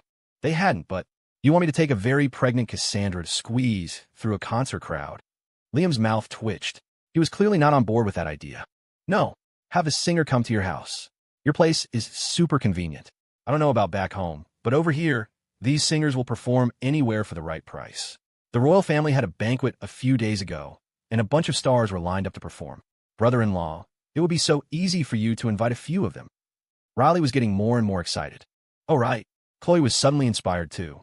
"I used to hear about people proposing at concerts when I was in school. Brother Liam, I don't think you've ever properly proposed to my sister-in-law. You can invite a few singers over and use the opportunity to propose to her. She would probably be happy for ages." Listening to their chattering, their suggestions painting a vivid picture, a light bulb went off in Liam's head. "What a brilliant idea. I knew calling you two was the right move. That's what I'll do." Liam quickly hung up. On the other end, Riley pouted at the dial tone. "Seriously? He just hung up on us. I wasn't even finished talking. So cold." Chloe patted her shoulder. "You know his wife comes first. If it wasn't about her, he wouldn't have called us at all. We should just be happy he did." Meanwhile, Liam immediately dialed Princess Anna at the royal residence. Anna was having afternoon tea with Lord Charles when her phone rang. Seeing the caller ID, she shot up from her seat. "Dad, it's Liam." Charles, who had just taken a sip of his latte, choked and sputtered it out. Quick, answer it," he urged excitedly. Okay, Anna answered, putting the call on speakerphone. Liam's voice came through. "Princess Anna, sorry to bother you at this hour." It was the standard opening for someone who needed a favor. Anna knew the drill and smiled. "Don't say that. I'm so happy you called. Your grandfather is right here. Just tell us what you need." Liam cleared his throat. "Well, Cassandra hasn't been in the best of moods lately. And with New Year's Eve coming up, I was thinking of inviting a few singers over for a private concert and maybe propose to her during the show." "What a wonderful idea." Anna's eyes lit up. "How can we help?" Charles didn't speak, but he leaned forward, his eyes glued to Anna's phone. Liam coughed, sounding a bit embarrassed. "I don't have any connections to singers. Riley mentioned the royal banquet had a few performers. So I was wondering if I could find out their rates and then invite them over." His meaning was clear. Liam didn't have much cash left. Of the $30 million he'd taken from the Landon family, he'd spent a good chunk on various things. Now he had less than $20 million left. Even the artificial snow for Christmas had been paid for by Caleb Thorne. The road ahead was long, and he couldn't keep running to the Thornes for everything, could he? Anna and Charles immediately understood what Liam meant. Before Anna could respond, Charles jumped in. "Send me a list of who you want and the address. I'll have them clear their schedules." When the royal family requested someone, it was that simple. "Yes, Liam, just write up a list and send over the address. We can have them adjust their schedules," Anna added, nodding. "Thank you so much. I'll go edit the list right now," Liam replied with a smile before hanging up. As the screen went dark, Charles's expression was one of pure elation. He put his coffee cup down then picked it back up, as restless and excited as a lonely old man whose children were finally coming home to visit. Anna knew what was happening. She smiled at her father. "Dad, look how happy you are. You can barely hold your cup steady." "Hey, this is the first time Liam has ever asked for anything," Charles said solemnly, gazing out the window with a sigh. "You've seen it yourself. I'd offer him help, and he'd always refuse. We have this huge family, and I'd ask him to come back, and he'd just shake his head. I owe him so much. Now he's finally turned to me. How could I not be happy?" "You're right. The fact that he's reaching out means he still has you in his heart," Anna smiled. Seeing the list of names pop up on her phone, she composed herself. "All right, Dad. I'll go contact them and get their schedules cleared." "Good." Charles nodded repeatedly. Then a second later, he quickly added, "Oh, and remember to tell them, this is for my grandson. They're to give it their all, the same energy as a stadium concert. No half-hearted performances." "Of course, Dad. Don't you worry." After getting her instructions, Anna hurried off. A few days later, on various social media platforms, major international stars like Taylor Swift, Britney Spears, and Adele announced they would be absent from their scheduled New Year's Eve activities. The news of their collective cancellations became a trending topic. The comment sections exploded with speculation. What's going on? Didn't Taylor say she was doing a special this year? Who knows? Britney was supposed to be on that talk show, right?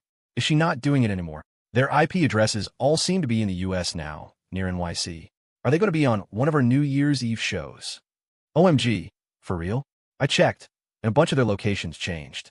Could they really be coming here? Where is it happening? I need to buy tickets. When do they go on sale? As fans dug up the location changes of these famous singers, the internet buzzed with even more excitement.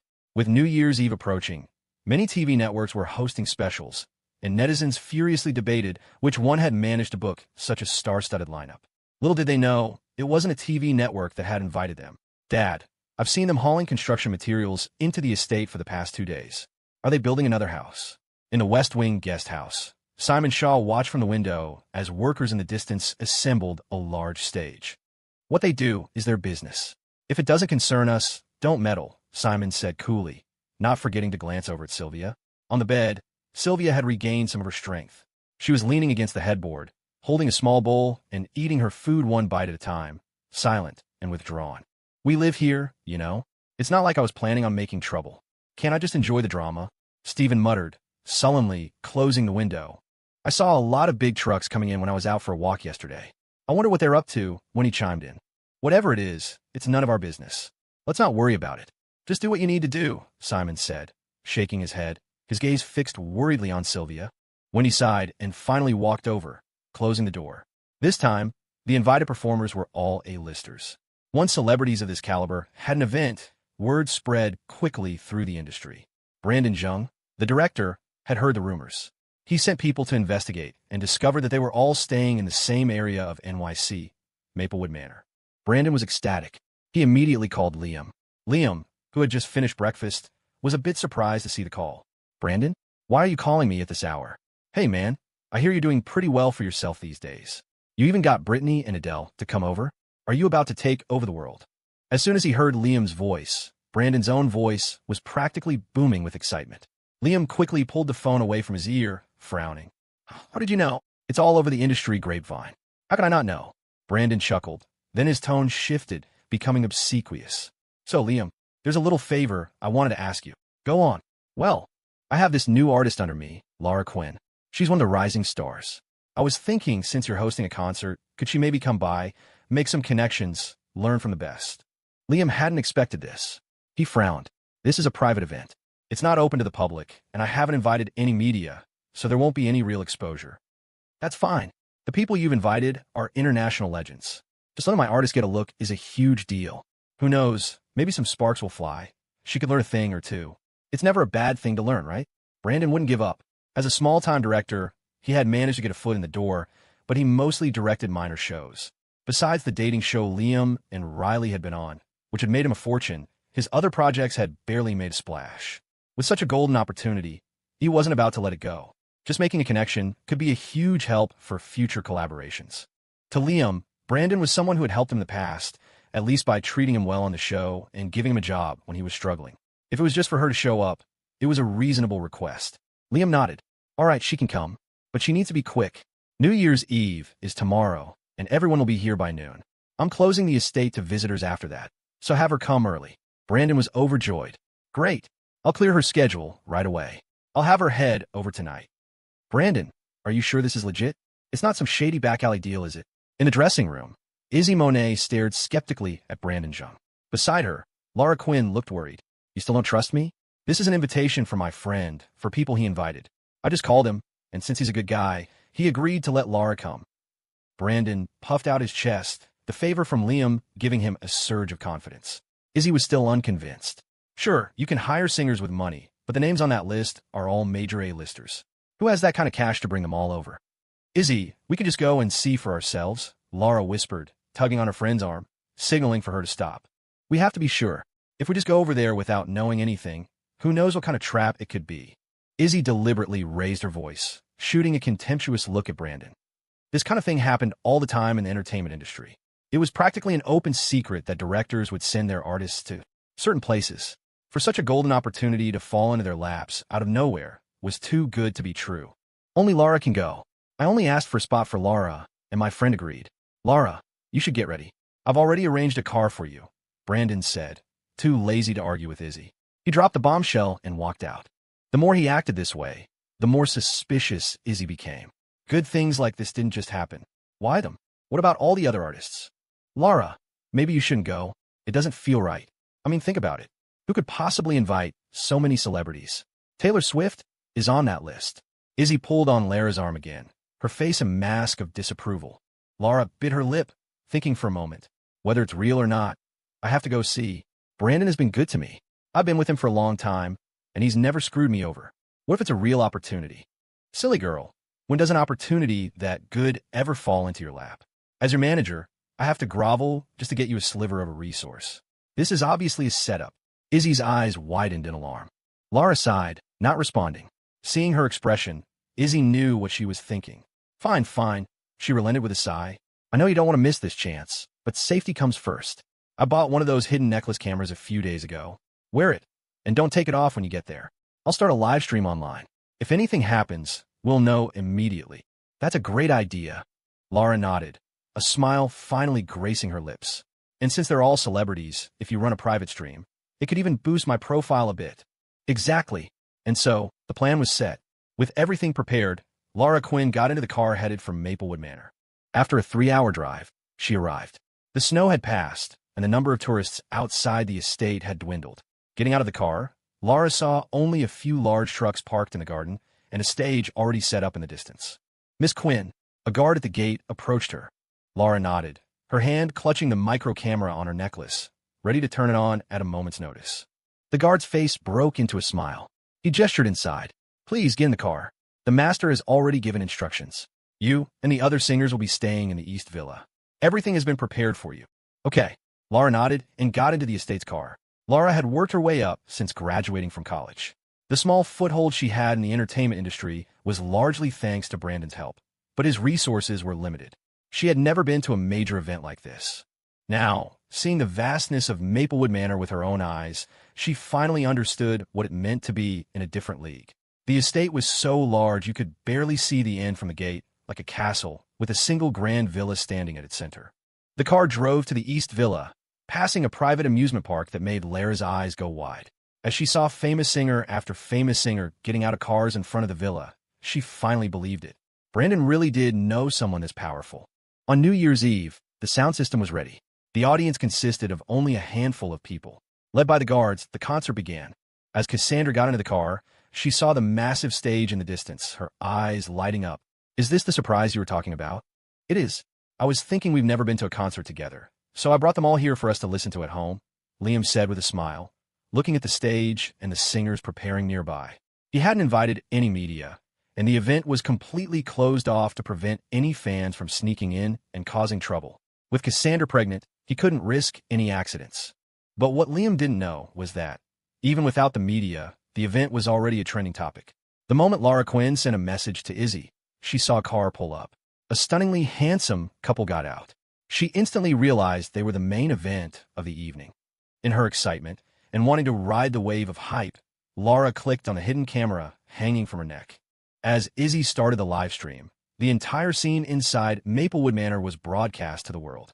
Taylor Swift, Britney Spears, Adele, all gathered in one place. And listening below were only Liam, Cassandra, Carol Sia, Catherine Thorne, and a few others. The online comments exploded. Wait, so they all skipped their New Year's Eve events to go to Maplewood Manor? Isn't that factory guy? So that estate really is his? Holy SHD. He invited all of them? Don't these people cost like 100 million pop? 100 million isn't enough. Taylor said she wasn't doing any events, and now she's here. This isn't something you can just buy with money, is it? In an instant, Liam's name shot to the top of the trending charts. Brandon Zhang's phone was ringing off the hook. Managers of every major star in the country were trying to contact him, hoping to get their artists a piece of the action on New Year's Eve. So, it was a concert. In the West Wing guest house, the booming sound from the massive speakers reached them, and the Shaw family finally understood. Simon's eyes darkened as he looked out the window, but he said nothing. Wendy glanced worriedly at her daughter. Sylvia was sitting on the bed. When she heard the music, she shifted, an almost imperceptible movement, and tried to slide herself towards the edge of the bed. Sylvia, where are you going? Wendy reacted instantly, rushing to her side. Seeing Sylvia's hands gripping the wheelchair, Wendy quickly helped her daughter into it. Sylvia didn't speak, merely pushing the wheels, trying to move towards the door. Wendy, go with her. Don't let her wander off, Simon instructed, then stood up, still uneasy. Wendy was already planning to follow. She stood behind Sylvia, trying to persuade her. Sylvia, they're having a concert over there. It's crowded. We shouldn't join the commotion. But it wasn't crowded. They were on the Thorne family's property. In the entire day, aside from the trucks setting up the stage, they hadn't seen more than a handful of people. Sylvia's gaze was fixed on the flashing lights in the distance. The lyrics of a song drifted over. She bit her lip, her voice pleading, I want to go see. What for? It's dangerous outside, and it's getting cold. We should stay here. Once you're better, we can go home. Why can't I go out? Liam never said I couldn't. Sylvia's voice cut through her mother's, sharp and tinged with a tragic edge. In the distance, the lyrics Romeo and Juliet floated through the air. Sylvia seemed to realize something. Her eyes went dark, her nose stung, and her eyes reddened as she looked at her mother, begging, Mom, please, push me out there. I want to see. I don't want to be trapped in here like a fool. As she spoke, tears streamed down her face. The sight made Wendy's heart clench. Any words of refusal now felt cruel. Beside them, Simon, who had been silent for a long time, finally spoke. Push her out for a look. We'll be with her. It'll be safe. Wendy nodded. Okay. With Stephen trailing behind, the Shaw family left their quarters and made their way to a high point on the grounds, parallel to the main event. Just as they settled down, a burst of fireworks lit up the sky. As the song reached its crescendo, a shower of rose petals rained down on the audience. Liam, holding a bouquet of roses, knelt on one knee before Cassandra, speaking to her. Is he proposing? Stephen's voice was just loud enough to be heard. He watched the cascade of roses with an envious expression.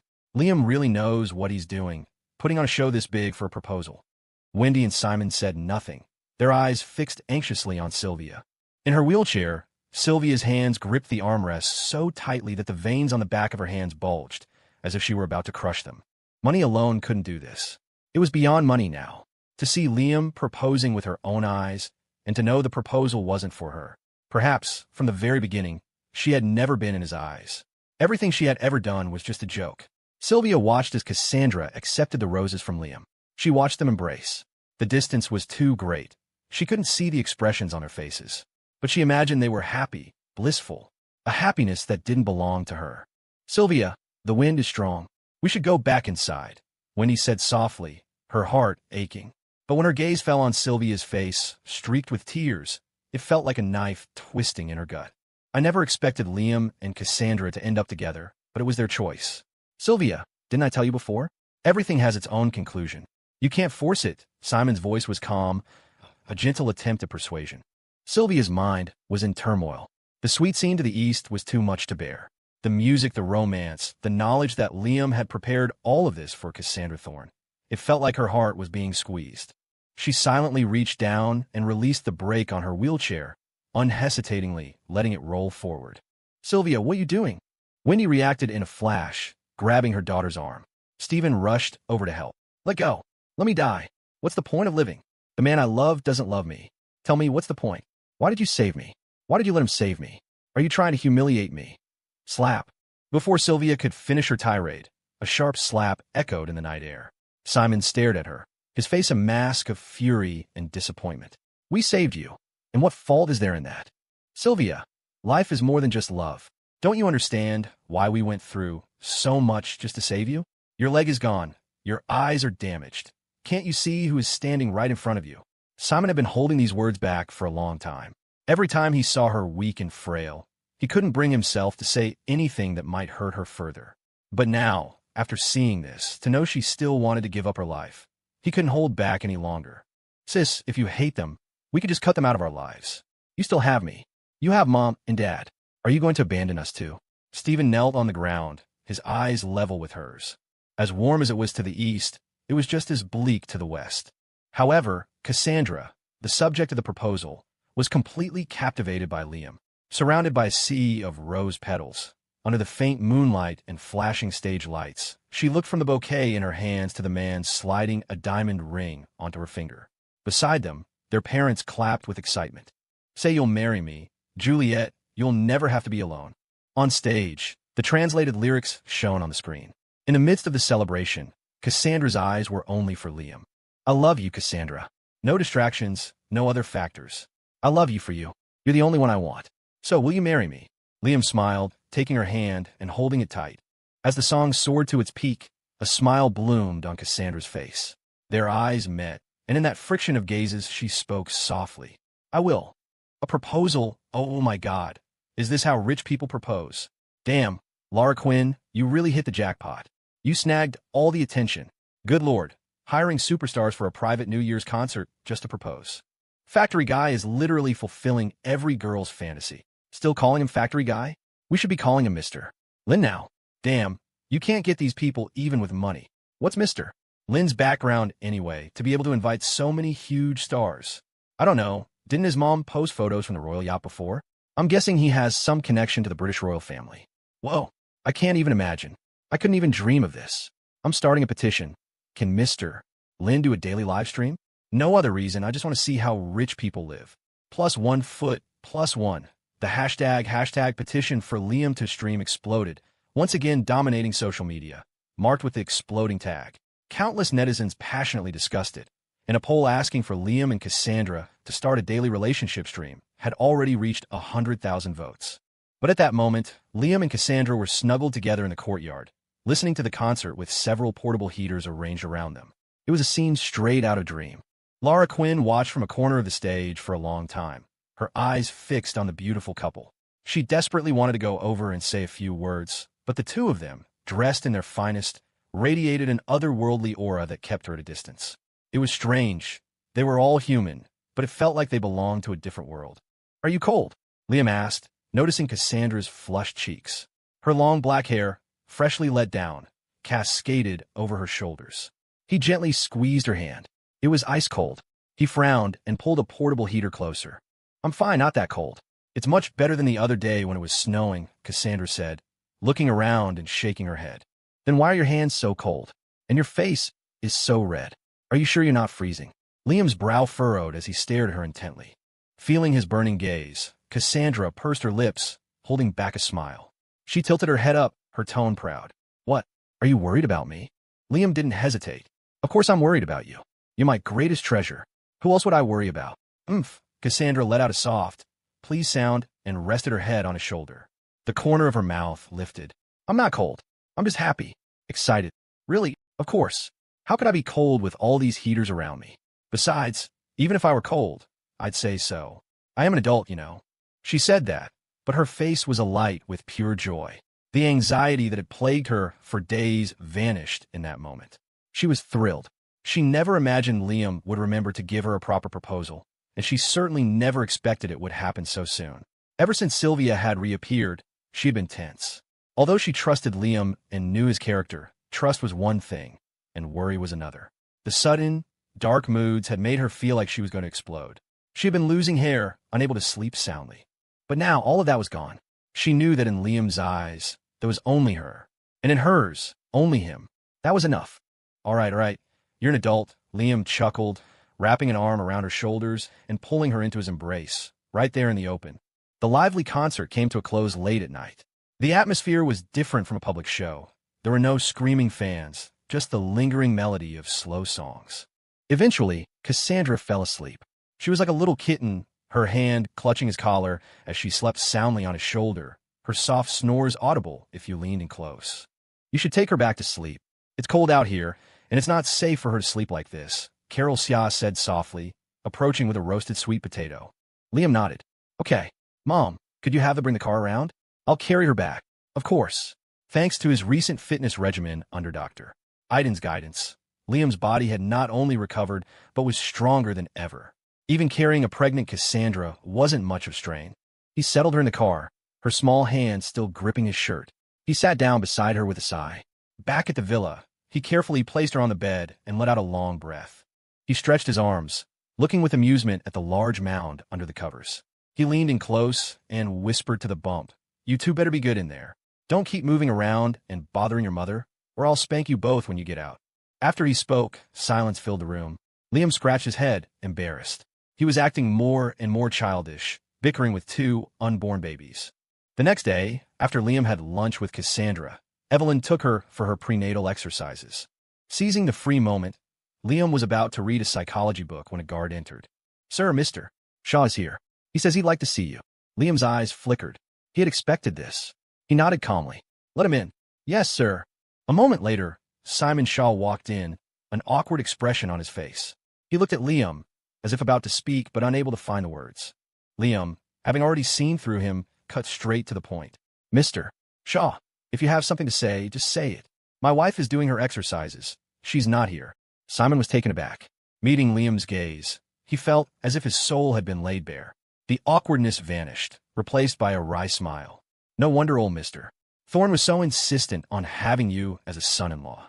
If it were me, I wouldn't let such a prize go to anyone else either." Liam was too smart. So smart that he didn't need any hints. A single sentence was enough to understand his purpose. More importantly, his character was solid. Once he committed to someone, he never wavered.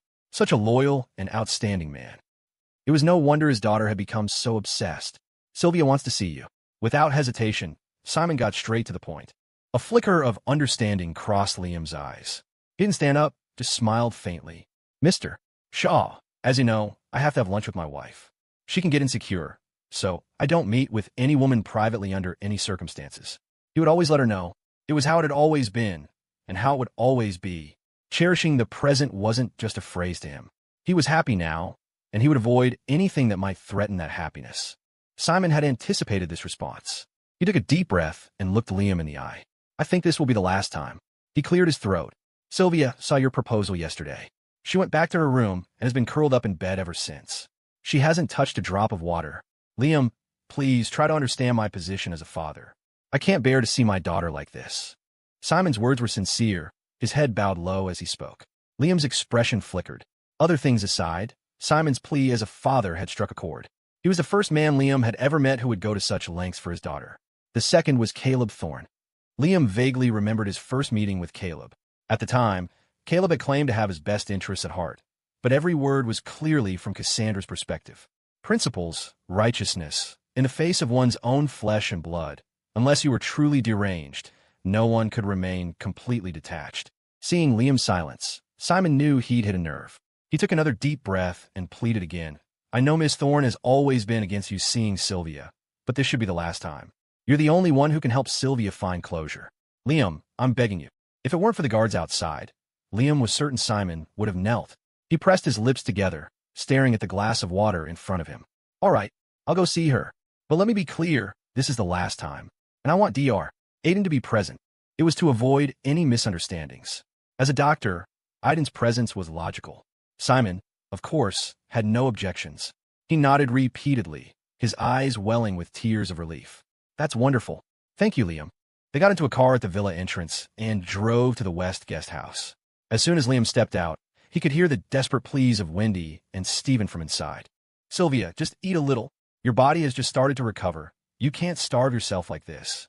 I'm begging you, Sylvia. I'll get on my knees for you, right? Sis, he's just one guy. There are so many men in the world. Why hang yourself up on one tree?" Simon glanced at Liam, embarrassed, and cleared his throat. A moment later, the door opened, and Wendy and Stephen came out. Unlike before, Stephen's hostility was gone. He looked at Liam, and for the first time, his tone changed. "Liam, could you go in and see my sister? She won't eat. It's been almost a day. Wendy, her eyes filled with tears, struggled to speak. Liam, go on in and see her. We'll wait out here, Simon said, gesturing to the door. Liam exchanged a look with Dr. Aiden, then nodded and pushed open the door. Aiden took a seat by the entrance, closing the door behind him and keeping a watchful eye on Sylvia. The scene inside was wretched. Sylvia's hair was a mess, her eyes red and swollen. She clutched a blanket, her body looking even thinner now that she was missing a leg. If it weren't for the terrible things she had done out of obsession, perhaps Liam might have felt a shred of pity. He pulled a stool from the side and sat down by the bed, looking at her without a word. The atmosphere in the room was heavy with silence. Sylvia's gaze shifted to the side of the bed. All she could see was the bright light of day silhouetting Liam's form. She couldn't make out his features, only his shape, unchanged from before, exactly as he was when she had first fallen for him. Meeting her eyes, Liam could clearly see the resentment there. But now it had all turned to dust. The past was nothing more than a dream. Miss Shaw, he said slowly, it's time to wake up. The atmosphere instantly tensed. Sylvia shrank into the corner, her hands gripping the blanket, her eyes fixed on him. Are you here to laugh at me? She spat. Liam suddenly chuckled. He said nothing, but that single laugh made Sylvia's heart tremble. She should have known. After all this time, she should have understood him. When had he ever cared about anyone outside his own family? Why had he ever kicked someone when they were down? Why would he come and mock her? Her own words proved she had never understood him at all. All her so-called love was a joke. Sylvia seemed to understand. She lowered her head, refusing to say another word. Liam smiled. Miss Shaw, do you know Jessica Fong?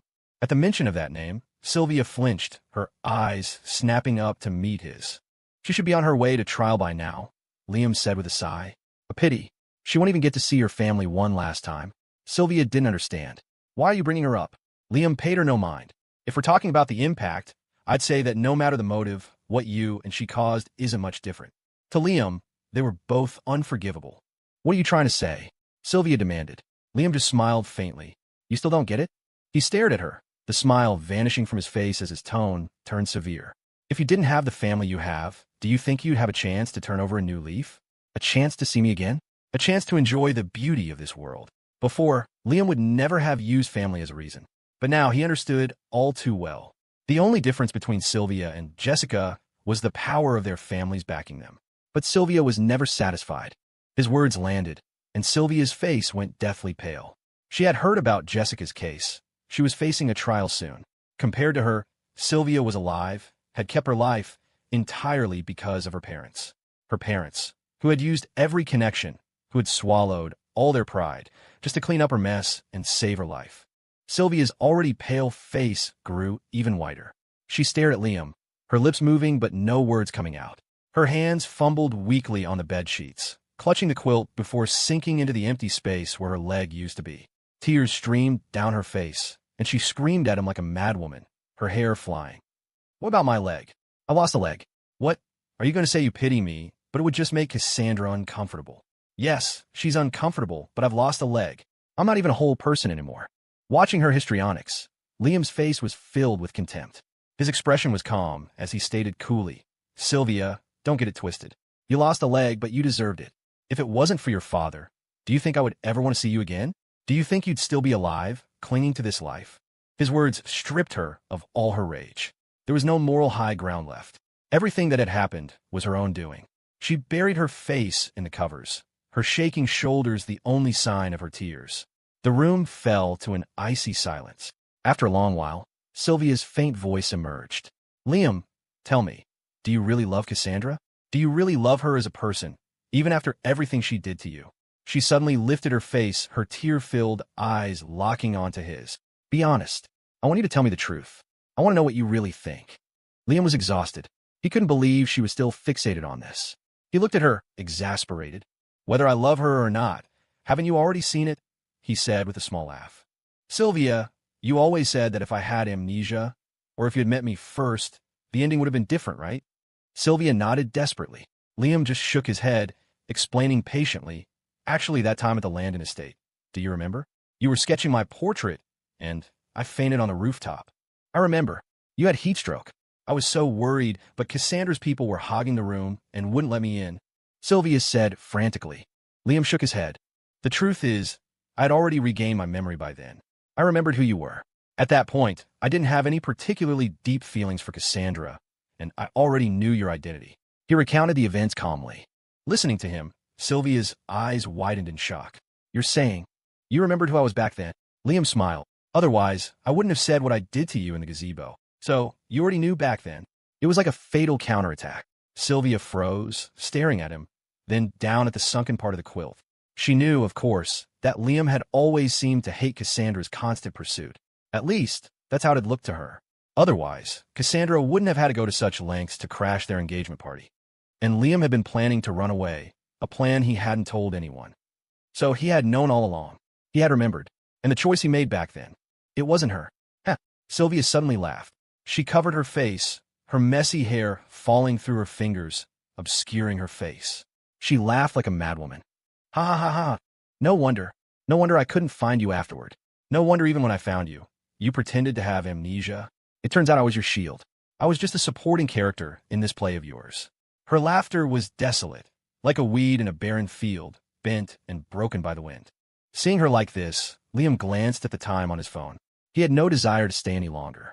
He cast one last look at her and delivered his final line. Cherish the life your parents fought so hard to save for you. It doesn't belong to you anymore. You have no right to give it up. With that, he stood up, exchanged a glance with Dr. Aiden, and left the room without a second's hesitation. As he emerged, Simon and the others rushed over. Just as the door closed, Simon caught a glimpse of Sylvia laughing maniacally on the bed. Liam, how did it go? He asked, his voice tense. Sylvia, has she come to her senses? Looking at their anxious faces, Liam just shook his head with a faint smile. How would I know? But I've said everything I needed to say. If she's smart enough, she'll know what to do from now on. Good. Simon nodded, knowing this chapter was closed. He grabbed Liam's hand, full of gratitude. Thank you, Liam. Sylvia has done so many terrible things. Thank you for still coming to talk to her, for forgiving. Stop. Before Simon could finish, Liam cut him off. Mr. Shaw, my wife and I have never forgiven her. My wife isn't pursuing it because she loves me and considers my feelings. I'm not pursuing it because of the care you showed me in my youth. It's an equal exchange. My wife and I will not forgive, but we will not entangle ourselves with this any further. Liam's mind was always clear, except when it came to Cassandra. He kept everything compartmentalized. Startled by his bluntness, Simon stared at him in disbelief. It was incredible. When he was Liam's age, he'd never had such clarity. And here Liam was, laying it all out so rationally. It would be a real shame if such a talent was wasted. He nodded quickly. Liam, I understand what you mean. But for your help this time, our family truly owes you a debt. If there is ever anything you need from the Shaw family in the future, just ask. I, Simon Shaw, will do everything in my power to help. An offer of a favor, free of charge. No reason to refuse. Liam said no more, just give a small nod. I'll go check on my daughter now. Wendy, quickly, let's go in.